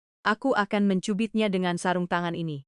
"Deal." Si kembar hampir serempak memejamkan mata, kelelahan, tetapi tidak lagi ketakutan. Joko mengamati adegan dari sudut, merasakan campuran lega dan cemburu yang menghancurkan rasa terima kasih dan rasa malu. Wanita ini, orang asing yang ia bayar upah minimum memiliki hati anak-anaknya di tangannya. Dia adalah ayah biologis, pemilik nama keluarga, tetapi di ruangan itu dia adalah orang asing. Siti tanpa melepaskan tangan, anak-anak mengangkat pandangan dan mencari Joko. Dengan gerakan kepala yang tak terlihat, dia mengundangnya mendekat. Joko ragu-ragu. Dia takut ditolak lagi. Tetapi cinta untuk anak-anaknya lebih kuat dari harga dirinya. Dia mendekat perlahan ke sisi lain tempat tidur Bima. Si sedikit membungkuk ke arah anak yang setengah tertidur itu. Bima bisik dia lihat siapa yang datang membantu ibu memusnahkan monster musik itu. "Ayah besar, dia membawa mobil super cepat untuk menyelamatkan kita. Dia adalah sopir tim penyelamat." Itu adalah kebohongan putih. Cara untuk memperkenalkan kembali ayah ke dalam narasi anak-anak sebagai pahlawan dan bukan sebagai penjahat yang absen. Musik Joko merasakan simpul di tenggorokannya. Dia memberinya tempat yang tidak dia pantas dapatkan. Bima membuka satu mata dan menatap Joko dengan curiga. "Mobil cepat?" tanya anak itu. Joko menelan air matanya dan memaksakan senyum mengelus punggung tangan anaknya yang bebas. "Ya juara, musik mobil tercepat di dunia untuk membawamu bersama Ibu Biru." Bima tampaknya mempertimbangkan ini. Jika ayahnya yang membawakan Siti, maka dia tidak seburuk itu. "Musik baiklah," bisik Bima dan memejamkan mata lagi. Joko menghela napas, merasa beban gunung terangkat darinya. Dia menatap Siti melintasi tempat tidur dengan rasa terima kasih yang tak terkatakan. Dia menyelamatkan anak-anaknya 2 kali. Pertama dari racun, dan sekarang dari kebencian. Tetapi kedamaian berlangsung singkat. Aris mendekati Joko dengan hasil MRI pertama yang tiba saat mereka menstabilkan mereka. "Jokos musik Siti, saya perlu kalian mendengarkan ini," kata dokter itu dengan suara pelan agar tidak membangunkan anak-anak. "Kerusakan otak tampaknya minimal, syukurlah, tetapi kaki mereka." Dia menunjuk gambar di tablotnya. Atrofi ototnya parah, tendon memendek karena kurangnya penggunaan dan postur kaku di kursi. Meskipun tidak ada racun lagi, kemungkinan besar mereka tidak akan bisa berjalan tanpa operasi dan bertahun-tahun rehabilitasi yang menyakitkan. Mungkin tidak akan pernah berjalan normal. Joko merasakan dunia runtuh di sekelilingnya lagi. Siti, bagaimanapun tidak melepaskan tangan anak-anak, mengerutkan bibirnya, dan menatap dokter dengan tekad sengit yang sama. Setengah hujan ais. Mereka akan berjalan, kata dia dalam bisikan tegas. Mereka sudah melakukannya sekali untuk bermain. Mereka akan melakukannya lagi untuk hidup. Saya yang akan mengurusnya. Dokter itu menatapnya dengan skeptis, tetapi Joko menatap Sasiti dan untuk pertama kalinya dalam 2 tahun dia percaya. Dia percaya tanpa syarat, dia yang akan mengurusnya. Ulang Joko, meni Siti kekuasaan mutlak atas pemulihan anak-anaknya. Musik dan saya akan membayar berapun biayanya, tetapi dia yang memimpin, malam menyelimuti rumah sakit. Tetapi di box ICU itu di bawah pengawasan sarung tangan peling, pertempuran sesungguhnya dimulai. Bukan pertempuran obat-obat, tetapi pertempuran kemauan. Bulan telah berlalu sejak malam badai dan Villa Wirawan telah berubah menjadi suatu isu-isu yang bukan rumah atau rumah sakit, melainkan medan pertempuran yang sunyi dan menyakitkan. Furnitur desain Italia telah didorong ke dinding untuk memberi ruang bagi palang paralel, matras busa berdensitas tinggi, dan mesin stimulasi listrik yang harganya lebih mahal dari mobil mewah. Keheningan yang sebelumnya dipaksakan oleh aturan Joko kini dipecahkan setiap hari oleh sesuatu yang jauh lebih buruk. Jeritan kesakitan 2 anak berusia 3 tahun yang sedang belajar menggunakan tubuh mereka lagi. Ini Selasa pagi, Dr. Kovacs, seorang fisioterapis terkenal internasional yang didatangkan dari Jerman oleh Joko, sedang bekerja dengan Bima. Kovacs adalah pria besar, efisien dan sangat teknis. Musik, dia tidak percaya pada empati, dia percaya pada biomekanik. Rentang, ayo rentangkan. Perintah Kovacs dengan aksensia yang tal memaksa kaki kanan Bima untuk meregangkan tendon yang kencang. Bima menyerit. Musik itu adalah jeritan tajam, penuh air mata dan kepanikan yang menggema di dinding ruang tamu musik dan menusuk langsung ke hati Joko yang mengamati dari pintu ruang kerja dengan cangkir kopi yang gemetar di tangannya. Musik di kesakitan. Gumam Joko melangkah maju. Sasa, sakit itu perlu Pak Wirawan, kata Kovacs tanpa melepaskan kaki anak itu, mengabaikan tangisan. Ototnya kencang. Jika kita tidak meregangkannya, itu akan mengeras. Jika Anda ingin dia berjalan untuk kuliah, dia harus menangis sekarang. Rama duduk di kursi rodanya di sebelahnya, menangis karena solidaritas dengan kakaknya, menutupi telinganya dengan tangan kecilnya. Cukup, musik suara itu datang dari dapur. Siti muncul di ambang pintu. Dia mengenakan seragam biru, musik, tetapi dia tidak lagi mengenakan celemek putih. Joko telah melarangnya membersihkan. Satu-satunya pekerjaannya sekarang adalah hadir dan dia hadir.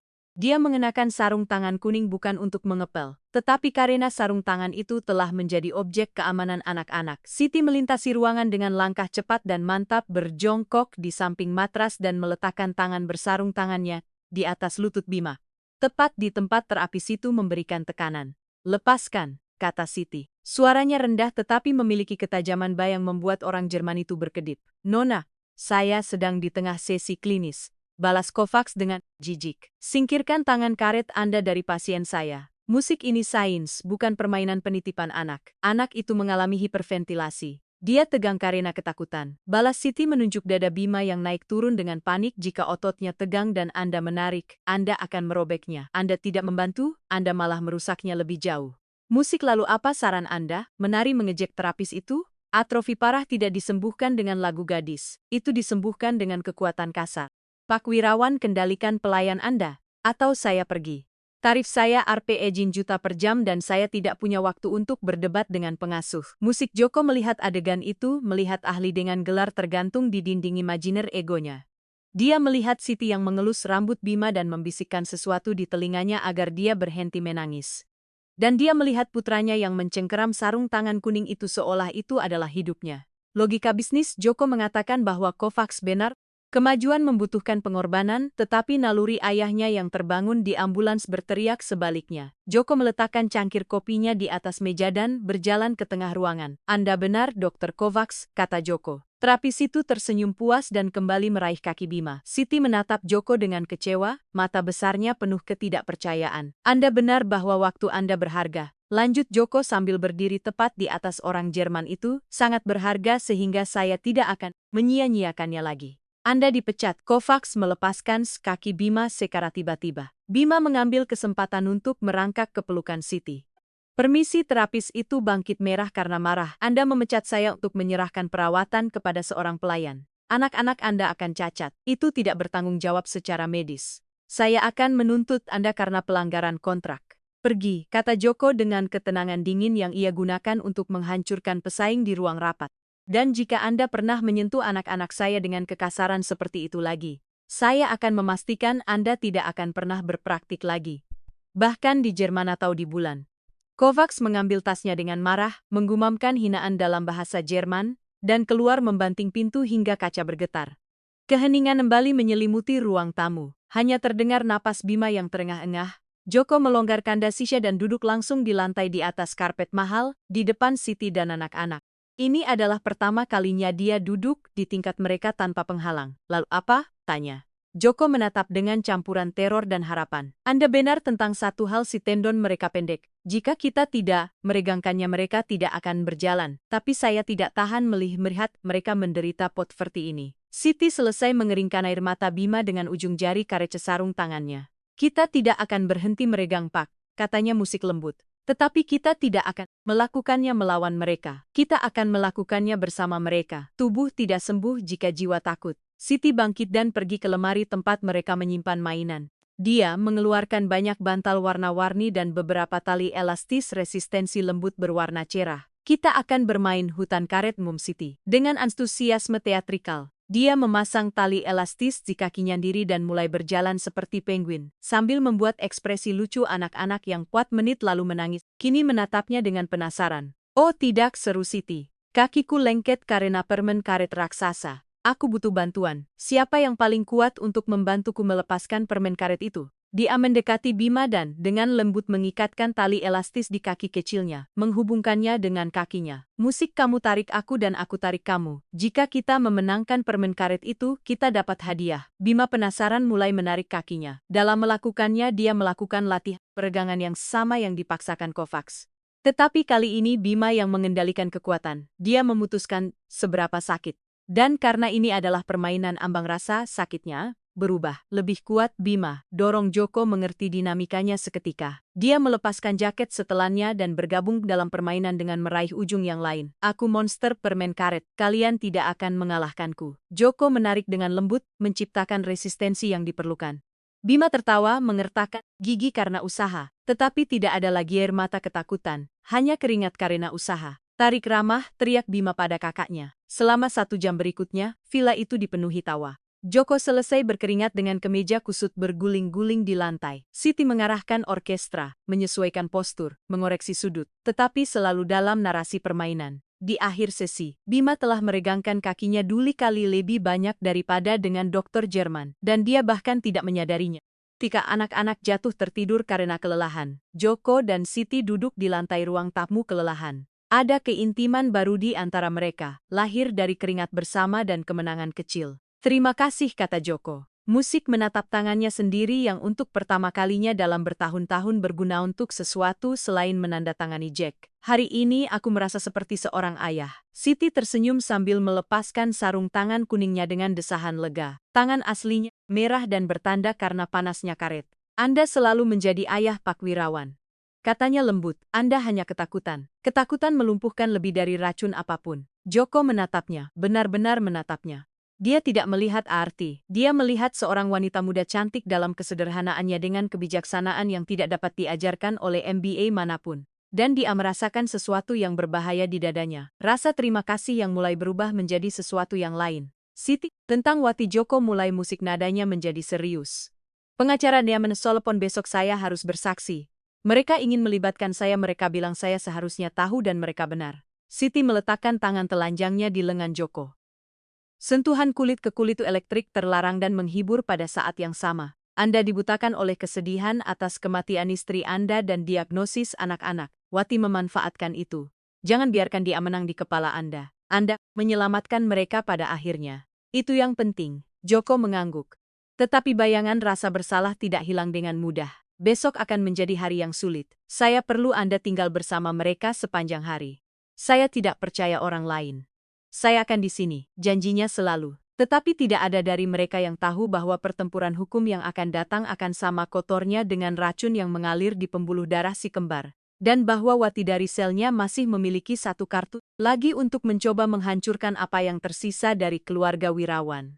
Pagi berikutnya terbit abu-abu dan suram. Pantulan persis dari suasana hati Joko. Gedung pengadilan adalah bangunan batu dingin yang mengesankan yang dikelilingi oleh hamause televisi. Kasus miliarder dan perawat peracun itu telah meledak di persabloid didorong oleh kebocoran yang bermaksud jahat. Joko memasuki pintu belakang diapit oleh tim hukumnya. Tetapi itu tidak mencegahnya melihat tajuk berita di kios koran ayah yang lalai atau kaki tangan. Pembelaan perawat mengklaim bahwa Wirawan memerintahkan anak-anaknya dibius agar bisa bepergian dengan tenang. Itu bohong. Kebohongan yang keji dan menjijikkan. Tetapi keraguan publik telah dibur di dalam ruang interogasi.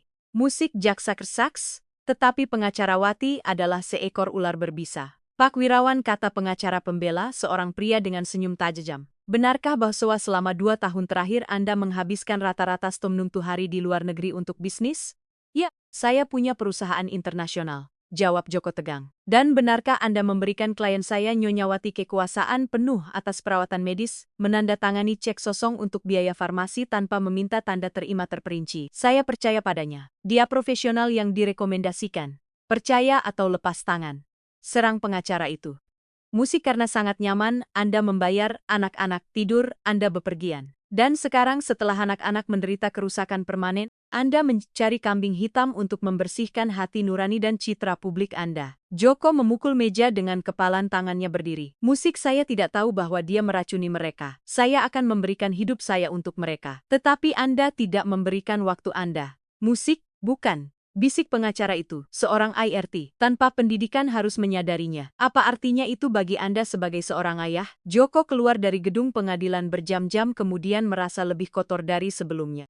Kata-kata pengacara itu meskipun secara hukum salah bergema dengan rasa bersalah batinnya. Apa artinya itu bagi saya sebagai seorang ayah? Musik, dia tiba di villa saat matahari terbenam. Hujan lagi, sepertinya selalu hujan saat jiwanya sedang krisis. Saat memasuki dia berharap menemukan kedamaian, tetapi dia menemukan keheningan. Keheningan yang pekat. Siti memanggil Joko dengan kepanikan yang naik di tenggorokannya. Dia berlari ke ruang tamu di sana mereka berada. Musik adegan itu menghentikannya. Tiba-tiba mereka tidak bermain. Bima dan Rama duduk di lantai menatap kaki mereka. Si duduk di depan mereka dengan kepala tertunduk menangis tanpa suara. Apa yang terjadi? Joko berlari mendekat. Siti mengangkat wajahnya, matanya merah. Kami mencoba apa? Kami mencoba berdiri tanpa tali. Kami mencoba mengambil langkah nyata. Dan Siti menggelengkan kepalanya dengan putus asa. Lutut Rama ambruk. Dia jatuh. Dia membenturkan dagunya. Dia menangis keras mengatakan bahwa dia tidak berguna, bahwa dia rusak. Bima melihat itu, dan sekarang dia bahkan tidak mau bergerak. Dia bilang dia lebih suka kursi rodanya. Dia musik, bilang Wati. Dia bilang Wati benar. Kalimat itu menghantam Joko seperti palu godam. Musik, Wati benar. Racun psikologis masih bekerja. Wanita itu dipenjara, tetapi suaranya masih ada di kepala anak-anak.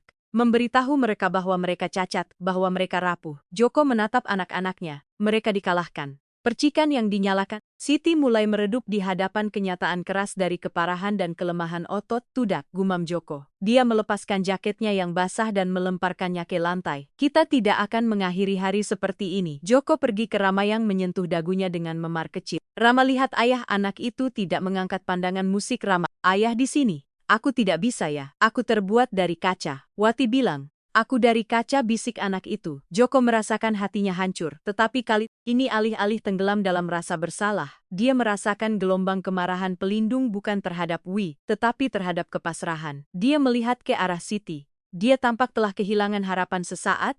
Kelelahan karena tekanan menjadi satu-satunya pilar harapan. Dia membutuhkan Joko untuk mengambil alih. Joko melihat sarung tangan kuning tergeletak di lantai tempat Siti menjatuhkannya setelah kecelakaan itu. Tanpa berpikir, Joko meraih sarung tangan itu. Sarung tangan itu kecil untuk tangan pria besarnya, tetapi dia memaksakan jarinya masuk. Karet itu meregang hampir robek tetapi masuk. Sekarang Joko memiliki tangan kuning. Perhatian rekrutan, musik, teriak Joko dengan suara yang membuat semua orang terkejut. Anak-anak mengangkat kepala mereka takut dan terkejut. Mereka belum pernah melihat ayah berteriak seperti itu. Apalagi dengan sarung tangan Siti terpasang, Siti juga menatapnya dengan mulut terbuka. Musik, Kapten Kuning telah tiba. Joko membuat pose pahlawan super konyol dengan tangan di pinggang. Dan saya dengar ada misi mustahil di sini. Mereka bilang lantainya adalah lahar dan tidak ada yang bisa menyeberanginya ayah. Ayah terlihat konyol. Kata Bima dengan senyum kecil yang tidak percaya muncul di antara air mata. Konyol. Joko berpura-pura tersinggung. Saya aerodinamis. Dengarkan baik-baik, Wati berbohong. Dia adalah penjahat. Kalian bukan terbuat dari kaca. Kalian terbuat dari titanium. Kalian terbuat dari besi. Tetapi besi itu berat dan karena itu sulit untuk bergerak. Joko mendekati Rama dan berlutut. Rama, kamu jatuh sakit? Aku tahu. Tetapi pahlawan super bukanlah orang yang tidak jatuh, tetapi orang yang bangkit. Dan ayah tidak akan melepaskanmu. Lihat tanganku. Joko menunjukkan tangan bersarung tangan kuningnya. Sarung tangan ini punya kekuatan super kan? Siti meminjamkannya padaku. Sekarang aku punya kekuatannya. Rama ragu-ragu. Dia menatap tangan ayahnya yang berubah oleh warna ajaib itu. Ayah tidak akan melepaskanku, tanya anak itu. Tidak akan pernah. Bahkan jika dunia runtuh, ayah akan menahanmu, janji Joko. Dan itu adalah janji paling benar yang pernah dia buat dalam hidupnya. Rama mengulurkan tangan kecilnya dan meraih ibu jari Joko. Bangun prajurit. Ian musik 2 tru. Joko tidak menariknya. Dia memberinya dukungan yang kokoh tak tergoyahkan. Rama mengertakkan gigi, kaki kecilnya gemetar hebat. Ketakutan berbisik bahwa dia akan jatuh, tetapi ayahnya ada di sana. Musik gunung yang kokoh dengan tangan kuning. Rama mendorong, menggerutu, berdiri. Dia gemetar seperti daun tertiup angin. Tetapi dia berdiri. Bima, kemari. Panggil Joko tanpa melepaskan drama. Musik formasi kura-kura. Bima melihat kakaknya berdiri, merasakan campuran kecemburuan dan keberanian. Dia merangkak dan mencengkeram kaki celana Joko. Joko menurunkan satu tangan melepaskan salah satu pegangan Rama, tetapi menjaga keseimbangan dengan tubuhnya. Dan dia menarik Bima juga. Sekarang dia memegang keduanya. Seorang pria berlutut menahan dua anak berdiri. Siti mengamati dari karpet dengan tangan menutupi mulutnya untuk menahan isakan emosi murni. Sekarang, kata Joko berkeringat karena ketegangan menahan mereka tetap stabil tanpa memaksa mereka. Kita akan mengambil satu langkah ke arah Siti. Dia adalah tujuannya. Dia adalah ratu hutan. Siapapun yang mencapainya akan mendapat ciuman. Jauh, kata Rama. Hanya 2 meter. Tetapi bagi mereka itu kilometer. Satu langkah, kata Joko. Hanya satu. Ayah akan menggerakkan kaki dengan kalian. Joko memajukan satu lutut. Rama mencoba menggerakkan kaki kanannya. Kaki itu terseret berat canggung. Tumitnya tersangkut di karpet. Ayah pegang. Teriak Joko menahannya dengan kuat sebelum dia jatuh. Anak itu bahkan tidak menyentuh lantai. Lihat, ayah tidak akan membiarkanmu jatuh. Coba lagi. Rama menarik napas dalam-dalam. Dia menatap Siti yang merentangkan tangannya menunggu seperti mercu suar. Rama mengangkat kakinya. Benar-benar mengangkatnya sentimeter dari lantai dan meletakkannya di depan. Fox, satu langkah nyata. Sukarela aku berhasil. Teriak Rama. Musik terkejut dengan dirinya sendiri. Aku juga. Ripa yang kompetitif melemparkan kakinya ke depan hampir menginjak ayahnya tetapi dia maju. Musik Joko tertawa dan kali ini tawanya bersih tanpa kepahitan, tanpa rasa bersalah. Situ dia Ajo. Dibutuhkan menit untuk menempuh jarak 2 Mei itu. Menit keringat getaran hampir jatuh. Tetapi mereka tiba jatuh ke dalam pelukan Siti seperti nelayan yang mencapai pantai. Joko jatuh telentang di karpet menatap langit-langit tinggi vilanya. Lengannya sakit, punggungnya musik sakit, tetapi dia merasa lebih ringan dari sebelumnya. Siti memeluk anak-anak itu, mencium mereka dengan panik. Kalian juara saya, kalian pahlawan saya. Kemudian dia mengangkat pandangannya ke arah Joko yang masih terbaring di lantai, bernapas terengah-engah. Dan Anda, Kapten Kuning, kata Siti sambil tersenyum di antara air mata. Anda juga pantas mendapatkan ciuman. Joko memutar kepalanya dan menatapnya di momen itu di lantai ruang tamunya dengan anak-anaknya yang aman dan wanita itu, menatapnya seperti itu. Joko tahu pertempuran hukum bisa menghancurkannya, bahwa perserangnya tetapi dia telah memenangkan satu-satunya perang yang penting. Tetapi saat keluarga itu merayakan keajaiban scene kecil ini, ponsel Joko mulai bergetar di saku jaketnya yang terlempar. Itu adalah notifikasi dari kepala keamanannya. Pesan singkat yang akan mengubah arah pemulihan. Pak, kami menemukan sesuatu lagi di rekening Wati. Dia tidak bertindak sendirian. Ada transfer ke rekening di Swiss atas nama kerabat mendiang istri Bapak. Mimpi buruk itu belum berakhir. Racun itu memiliki akar yang lebih dalam dari yang mereka kira. Layar ponsel Joko bersinar dalam kegelapan ruang kerja seperti mata yang menuduh. Pesan dari kepala keamanannya singkat tetapi berisi racun yang cukup untuk menghancurkan apa yang tersisa dari keyakinan Joko pada kemanusiaan. Judul rekening Swiss penerima Rodrigo Valdez. Joko merasakan udara meninggalkan parunya. Rodrigo, musik saudara iparnya. Saudara dari mendiang istrinya, Elena, paman Rodri yang membawakan hadiah mahal saat Natal dan yang selalu berkata pada Joko, "Jangan khawatir, pergilah menutup kesepakatan di Tokyo. Paman akan mengawasi anak-anak." Joko menjatuhkan ponsel itu di atas meja mahoni. Musik, semuanya cocok dengan logika yang mengerikan. Elena meninggalkan perwalian jutaan untuk si kembar, tetapi dengan klausul tertentu. Jika anak-anak meninggal atau dinyatakan tidak mampu secara permanen sebelum usia tapalas tahun, pengelolaan kekayaan akan beralih ke keluarga biologisnya, ke Rodrigo anak sialan. Bisik Joko mengepalkan tinjunya sampai yesak buku-buku jarinya memutih. Bukan hanya uang, itu adalah pengkhianatan darah.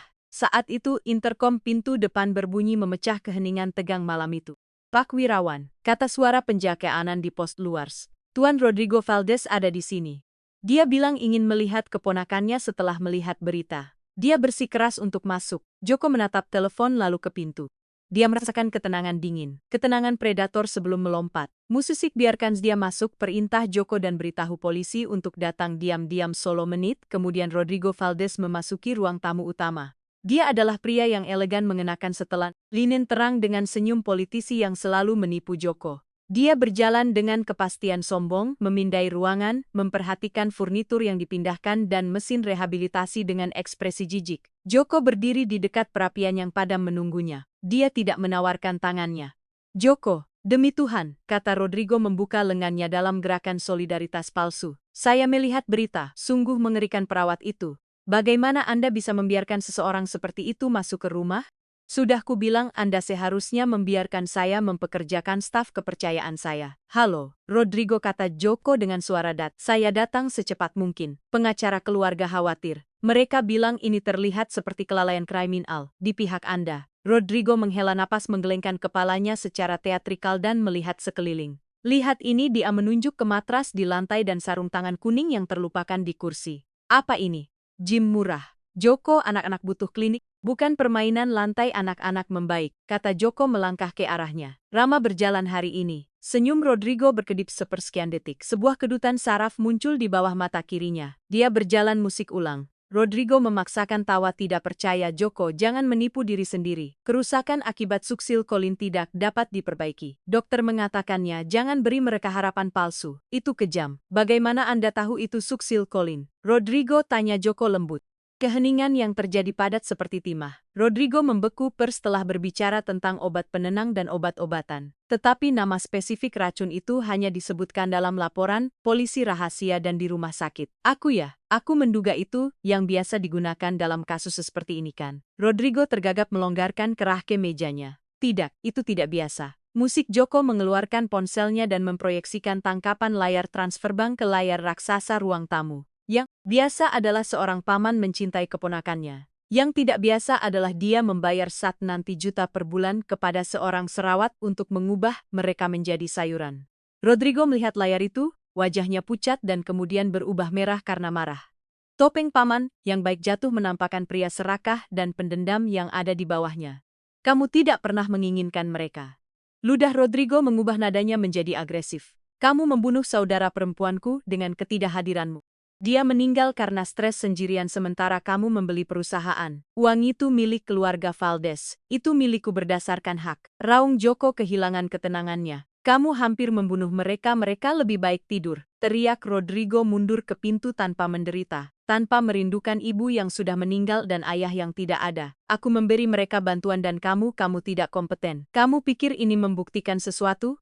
Ini transfer ke rekening bernomor. Kamu tidak bisa membuktikan itu." "Aku sudah mengaku." Bohong. Joko mendekatinya. "Dia menegosiasikan pengurangan hukuman jam yang lalu. Dia menyerahkanmu dengan piring perak." Rodrigo melihat sekeliling mencari jalan keluar. Kesombongannya hancur. "Kamu tidak akan memasukkanku ke penjara, Joko. Aku punya koneksi dan aku akan mengambil anak-anakmu. Aku akan mengklaim kamu gila bahwa kamu membiarkan seorang IRT bermain dokter. Dinas sosial akan mengambil mereka besok." "Coba saja," raung Joko. Saat itu, sesosok kecil muncul di puncak tangga musik itu Siti. Dia mendengar teriakan itu. Dia berlari turun bukan sebagai pelayan tetapi sebagai singa betina yang melindungi anak-anaknya. "Keluar dari rumah ini," teriak si berdiri di samping Joko. Rodrigo menatapnya dengan jijik.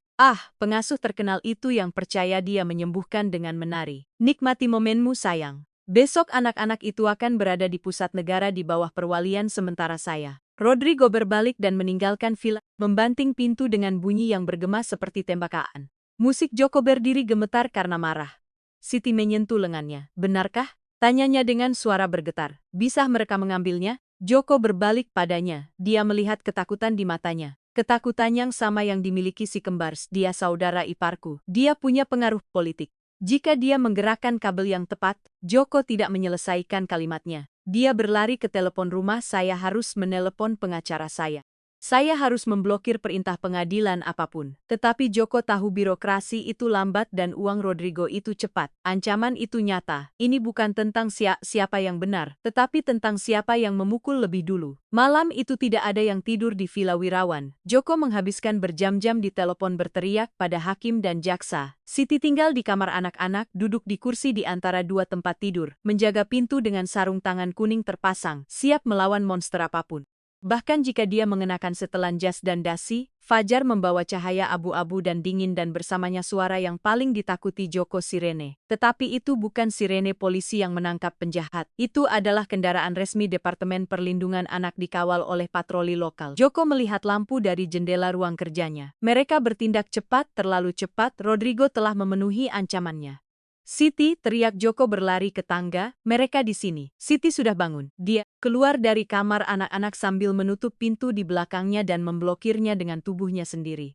Mereka tidak akan mengambilnya, katanya dengan ketenangan yang menakutkan. Bel pintu berbunyi terus-menerus, Joko turun dan membuka. Di seberang sana ada seorang wanita dengan penampilan tegas dengan empep di bawah lengannya ditemani oleh dua petugas polisi dan di belakang mereka tersenyum dari mobilnya. Rodrigo Pak Joko Wirawan. Kata wanita itu menunjukkan kredensial. Saya Marta Galdo dari Dinas Sosial. Kami memiliki perintah darurat pengadilan untuk perwalian sementara anak-anak di bawah umur Bima dan Ramawan. Kami menerima laporan kredibel tentang kelalaian medis dan lingkungan yang tidak aman. Ini palsu, teriak Joko memblokir jalan. Pria belakang itu adalah penjahatnya. Dia membayar untuk meracuni mereka. Itu tuduhan serius yang akan diselidiki, Pak.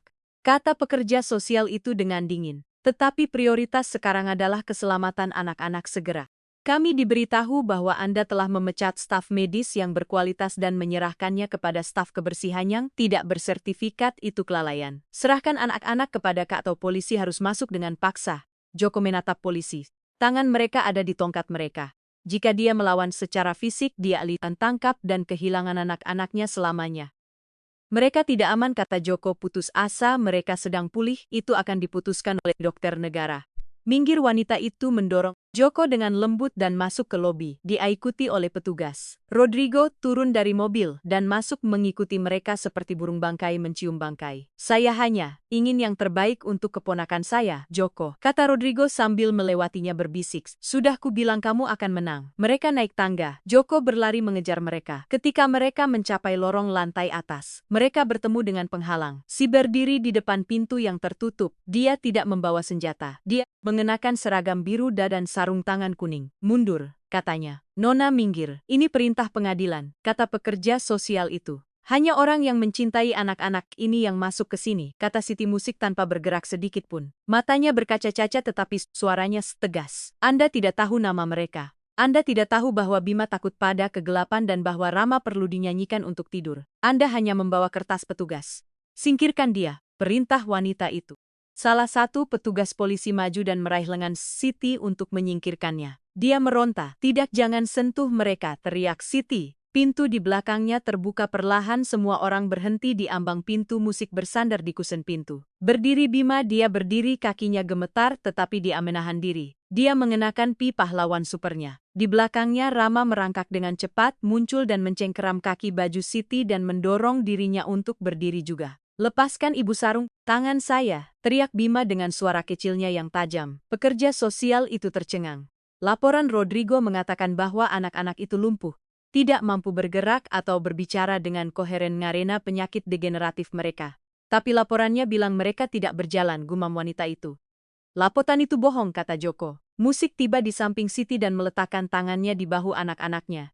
Lihat mereka, Bima mengambil langkah ragu-ragu ke arah petugas polisi yang memegang Siti. Dia mengangkat tangan kecilnya dan mendorong kaki petugas itu. Jahat, kata anak itu. Kaki kecilnya mendorong. Petugas seorang pria kekar segera melepaskan. Siti merasa malu dengan keberanian anak kecil itu. Rodrigo dari ujung lorong pucat pasi dalihnya tentang ketidakmampuan yang diperlukan runtuh secara langsung. Itu trik. Teriak Rodrigo mundur ke pagar pembatas. Mereka dipaksa. Mereka disakiti, satu-satunya yang menyakiti mereka adalah kamu. Kata suara berat dari tangga. Semua orang berbalik. Dokter Aris, toksikolog rumah sakit, menaiki tangga ditemani oleh 2 agen federal. Nyonya Galdo, kata dokter itu. Batalkan perintah itu. Saya punya bukti toksikologi bersertifikat yang menunjukkan bahwa anak-anak itu diracuni secara sistematis dengan obat-obatan yang dibeli oleh pria ini. Aris menunjuk ke Rodrigo. Bohong. Teriak Rodrigo mundur ke pagar pembasas. Kami punya pengakuan catatan bank yang Pak Wirawan kirimkan kepada kami tadi malam. Dan sekarang bukti fisik, kata agen federal. Tuan Rodrigo Valdez ditangkap karena percobaan pembunuhan, penipuan, musik, dan konspirasi. Rodrigo mencoba lari mendorong Joko untuk menuruni tangga. Tetapi Joko didorong oleh kemarahan yang tertahan selama bertahun-tahun meraih kerah jasnya. Kamu tidak akan lari, geram Joko berhadapan dengan wajahnya. Kamu akan melihat mereka. Kamu akan melihat anak-anak yang kamu coba hancurkan. Joko memutar Rodrigo ke arah si Sembar, Bima, dan Rama berdiri berpegangan pada kaki Siti. Mereka lemah ya, tetapi mereka hidup. Mereka berdiri dan menatapnya bukan dengan ketakutan, tetapi dengan kemenangan para penyintas. Lihat baik-baik Rodrigo, kata Joko. Karena ini terakhir kalinya kamu akan melihat mereka di luar sel. Joko mendorong Rodrigo ke arah agen federal yang segera memborgolnya. Paman yang baik itu diseret ke bawah tangga meneriakkan ancaman yang tidak lagi didengar siapapun. Pekerja sosial itu tampak sangat terkejut menutup mapnya. Pak Wirawan, katanya melihat anak-anak dan kemudian Siti. Sepertinya ada kesalahan yang sangat besar dalam penilaian kami. Musik, saya minta maaf. Jelas anak-anak ini berada di tangan terbaik. Wanita ini berisi isyarat kepada polisi setempat dan mereka mundur meninggalkan rumah dalam keheningan. Keheningan berlangsung sesaat dan kemudian pecah. Ayah menang, teriak Rama melepaskan diri dari Siti dan mengambil 2 langkah terhuyung-huyung ke arah Joko. Musik, Joko berlutut dan menerima benturan 2 tubuh kecil yang melompat ke arahnya. Dia memeluk mereka dengan begitu erat sehingga dia pikir tulang rusuknya akan patah. Menangis terbuka di lorong. Siti berdiri di dekat pintu tersenyum perlahan melepaskan sarung tangan kuningnya. Tugas pelindungnya telah selesai. Bahaya nyata telah berlalu. Joko mendongak dan menatapnya dari lantai dikelilingi oleh anak-anaknya. Musik, jangan lepaskan sarung tanganmu dulu, kata Joko dengan senyum lelah tetapi bersinar. Kita masih harus membangun kembali banyak hal dan Sia tidak bisa melakukannya tanpamu. Siti mendekat dan berlutut bersama mereka melengkapi lingkaran itu.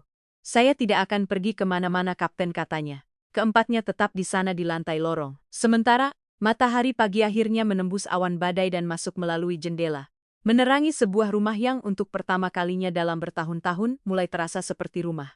Tetapi cerita tidak berakhir di sini.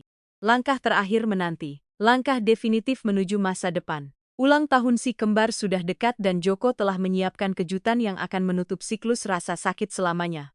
Tamat bulan telah berlalu sejak polisi membawa Rodrigo dan keheningan Villa Wirawan telah digantikan oleh suara kehidupan hari ini. Matahari musim semi menyinari taman belakang villa yang luas di mana tenda putih raksasa telah didirikan. Ini bukan resepsi bisnis, tidak ada investor berjas abu-abu atau perawat dengan jarum suntik tersembunyi. Ada balon, ratusan balon warna-warni dan anehnya sebagian besar berwarna kuning. Joko Wirawan merapikan dasinya di depan cermin di kamarnya. Tangannya yang sebelumnya menandatangani surat pemecatan tanpa gemetar kini berkeringat. Hari ini adalah ulang tahun keempat Bima dan Rama. Tetapi ini lebih dari itu. Ini adalah presentasi resmi mereka kepada dunia setelah skandal itu. Pers ada di luar, terkontrol tetapi hadir. Masyarakat elit yang sama yang berbisik bahwa anak-anak itu lumpuh permanen menunggu untuk melihat apakah keajaiban Wirawan itu nyata atau hanya trik publisitas lainnya. Kamu gugup, Kapten? Kata suara lembut dari pintu. Joko berbalik. Sitis ada di sana, tetapi dia tidak lagi mengenakan seragam biru. Hari ini dia mengenakan gaun sederhana berwarna krem yang menonjolkan kulitnya yang kecoklatan karena sore hari bermain di taman. Rambutnya musik yang biasanya diikat sanggul ketat kerja terurai di bahunya. Joko merasa kehabisan napas dan itu bukan karena simpul dasinya. Aku takut, Siti. Akunya duduk di tepi tempat tidur. Bagaimana jika mereka jatuh? Ada orang di luar yang menunggu untuk melihat mereka gagal. Menunggu untuk melihat sisa-sisa racun untuk mengatakan, kasihan sekali mereka lumpuh selamanya. Siti masuk ke kamar dan berdiri di depannya dengan otoritas alami yang telah memerintah rumah selama beberapa bulan terakhir. Dia merapikan kerah ke mejanya. Mereka akan jatuh, Joko, katanya dengan senyum tenang. Mereka anak-anak jatuh saat berlari, tetapi mereka akan bangkit. Mereka tidak lagi takut pada lantai karena mereka tahu lantai itu bukan lahar dan mereka tahu ayah mereka ada di sana. Untuk bertepuk tangan bukan untuk memarahi. Aku tidak tahu apa yang akan kulakukan tanpamu selama 10 bulan terakhir ini. Bisik Joko menatap matanya. Ingat malam-malam tanpa tidur, jeritan frustrasi dalam rehabilitasi dan bagaimana dia mengubah setiap air mata menjadi permainan. Apakah kamu menyelamatkan keluarga ini? Musik Sikdak Pak Wirawan. Kita menyelamatkan keluarga ini. Bapak berhenti menjadi miliarder dan menjadi seorang ayah. Itu yang menyembuhkan mereka. Musik Joko mengambil tangan Siti. Dia tidak memakai sarung tangan hari ini, kulitnya hangat. Siti, tentang kontrakmu. Joko mulai, jantungnya berdebar kencang. Musik, apakah Bapak akan memecat saya lagi? Goda dia. Saya ingin menghancurkannya. Musik, saya tidak ingin Anda menjadi karyawan saya. Saya tidak ingin membayar Anda gaji untuk mencintai anak-anak saya. Saya ingin Joko berhenti. Dia negosiator ahli, tetapi ini adalah kesepakatan terpenting dalam hidupnya. Saya ingin Anda berada di sini karena alasan lain. Si meremas tangannya dengan lembut. Pertama, pesta. Kapten, musik, para prajurit menunggu kita baru kita bicara kontrak. Di bawah taman adalah sarang lebah. Para tamu minum sampahnya dan melirik ke arah teras. Ada gumam konstan. Mereka bilang kerusakan neurologisnya parah. Komentar seorang wanita dengan topi berlebihan. Sik, tidak mungkin mereka pulih dari suksi Neil Collins secepat ini. Mereka pasti membawanya dengan kursi roda yang dihias.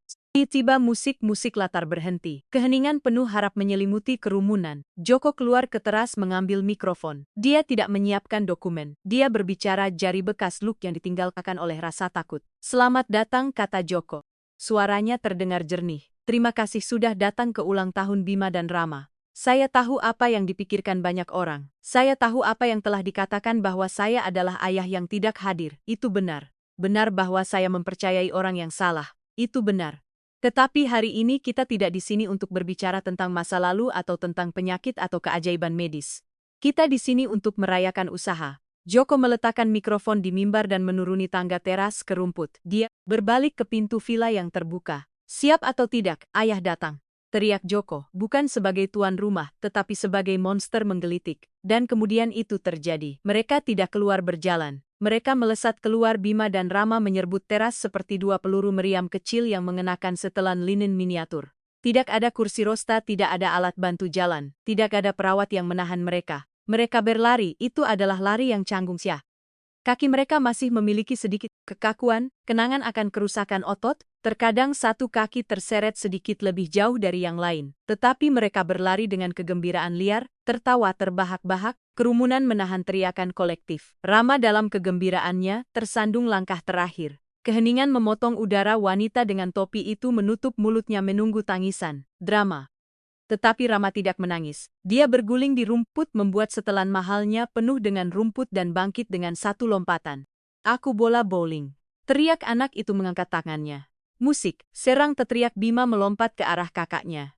Joko menangkap mereka berdua di udara berputar bersama mereka. Jatuh ke lantai dengan sengaja untuk dikubur oleh tawa anak-anaknya. Siti mengamati dari pagar teras menangis. Tetapi kali ini air mata itu manis dari misi yang selesai. Dia melihat bagaimana para tamu mereka yang datang karena rasa ingin tahu. Sekarang tersenyum sungguh-sungguh, beberapa bahkan tergerak. Vitalitas si kembar menular. Mereka telah mengalahkan kematian. Mereka telah mengalahkan pengkhianatan dan mereka melakukannya dengan bermain. Pesta berlanjut dan berubah menjadi sesuatu yang belum pernah dilihat oleh masyarakat kelas atas. Joko menyelenggarakan lomba karung. Dia sendiri berpartisipasi merusak setelan jas mahal lainnya, tetapi mendapatkan rasa hormat mutlak dari anak-anaknya. Saat matahari terbenam, ketika anak-anak kelelahan duduk di atas selimut makan kue dengan tangan mereka, aturan lain dilanggar oleh manajemen baru. Joko mencari Siti. Dia sedang mengumpulkan beberapa piring kosong karena kebiasaan murni. Hentikan itu, kata Joko mengambil piring itu darinya.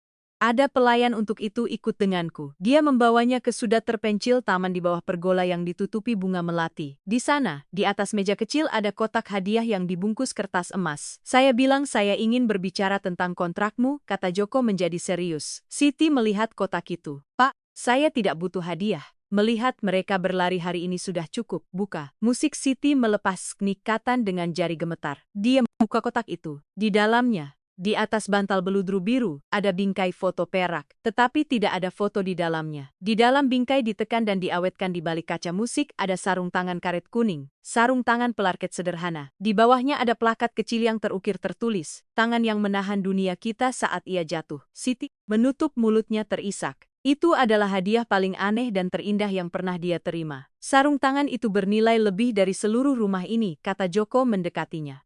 Karena dengan sarung tangan itu kamu mengajariku menjadi seorang ayah. Kamu mengajariku bahwa cinta bukanlah membayar klinik terbaik, tetapi berada di lantai dan mengotori dirimu. Joko memasukkan tangannya ke saku dan mengeluarkan sesuatu yang lebih kecil. Itu bukan cincin, belum, sudah terlalu cepat. Dan dia tahu itu. Itu adalah kunci-kunci besi tua. Musik ini adalah kunci rumah pantai di pesisir, kata Joko. Dokter bilang udara, laut dan berenang akan membantu menguatkan kaki mereka 100%. Saya ingin membawa mereka ke sana sepanjang musim panas, tetapi saya tidak akan pergi jika kamu tidak ikut. Bukan sebagai pengasuh, bukan sebagai karyawan. Si menatapnya dengan mata berkaca-kaca. Lalu bagaimana? Sebagai bagian dari keluarga, kata Joko menelan ludah sepenuhnya. Sebagai wanita yang telah mengembalikan hidup saya juga. Aku jatuh cinta padamu, Siti. Dia tidak tahu apakah itu pantas. Dia tidak tahu apakah itu terlalu cepat. Tetapi itu adalah kebenaran. Dan di rumah ini tidak ada lagi kebohongan yang diucapkan. Siti menatap sarung tangan yang dibingkai musik lalu ke kunci dan akhirnya ke Joko. Dia melihat pria di balik miliarder itu. Pria yang belajar bermain. Joko katanya menggunakan nama depannya untuk pertama kalinya tanpa pak. Saya jatuh cinta padamu pada hari Anda mengenakan sarung tangan kuning dan berlutut di karpet. Joko tersenyum-senyum yang mencapai matanya. Dia membungkuk dan menciumnya. Itu adalah ciuman di bawah cahaya oranye matahari terbenam dengan suara latar belakang anak-anak mereka berdebat tentang siapa yang makan kue paling banyak. Itu adalah ciuman dari dua penyintas yang telah menemukan rumah mereka satu sama lain. Ayah Siti. Teriakan Bima memecah momen romantis itu. Keduanya berpisah sambil tertawa. Si kembar berlari ke arah mereka dengan wajah ternoda koklat. Rama bilang dia lebih cepat, tetapi Bima lebih cepat. Bohong, teriak Rama. Aku punya turbo di kakiku. Joko mengangkat Rama dan Siti mengangkat Bima. Musik. Kalau begitu kita harus memeriksanya di pantai, kata Joko sambil mengedipkan mata pada Siti. Pantai? Tanya si kembar serempak dengan mata terbelalak. Ya, kita semua pergi besok, kata Siti mencium pipi Bima yang lengket. Malam menyelimuti villa. Para tamu sudah pergi. Keheningan kembali. Tetapi itu bukan lagi keheningan yang dingin. Itu adalah keheningan kedamaian. Di ruang utama di atas perapian, di mana sebelumnya ada lukisan abstrak pretensius dari seniman terkenal, kini tergantung bingkai dengan sarung tangan kuning. Joko berjalan melewatinya sebelum naik untuk tidur. Dia berhenti sebentar dan menatap sarung tangan itu. Dia memikirkan Wati yang membusuk di sel membayar karena keserakahannya. Dia memikirkan Rodrigo bangkrut dan terlupakan. Dan kemudian dia memikirkan si yang ada di atas membacakan cerita untuk anak-anaknya. Joko mematikan lampu ruang tamu. Terima kasih. Bisiknya pada ketiadaan atau mungkin pada Tuhan atau mungkin hanya pada keberuntungan telah menemukan seorang gadis dengan sarung tangan kuning. Pada saat yang tepat dia menaiki tangga 2/2. Tidak ada lagi ketakutan, tidak ada lagi racun, hanya ada masa depan. Dan untuk pertama kalinya dalam waktu yang lama, Joko Wirawan terburu-buru untuk melihat apa yang akan dibawa oleh hari esok. Ya,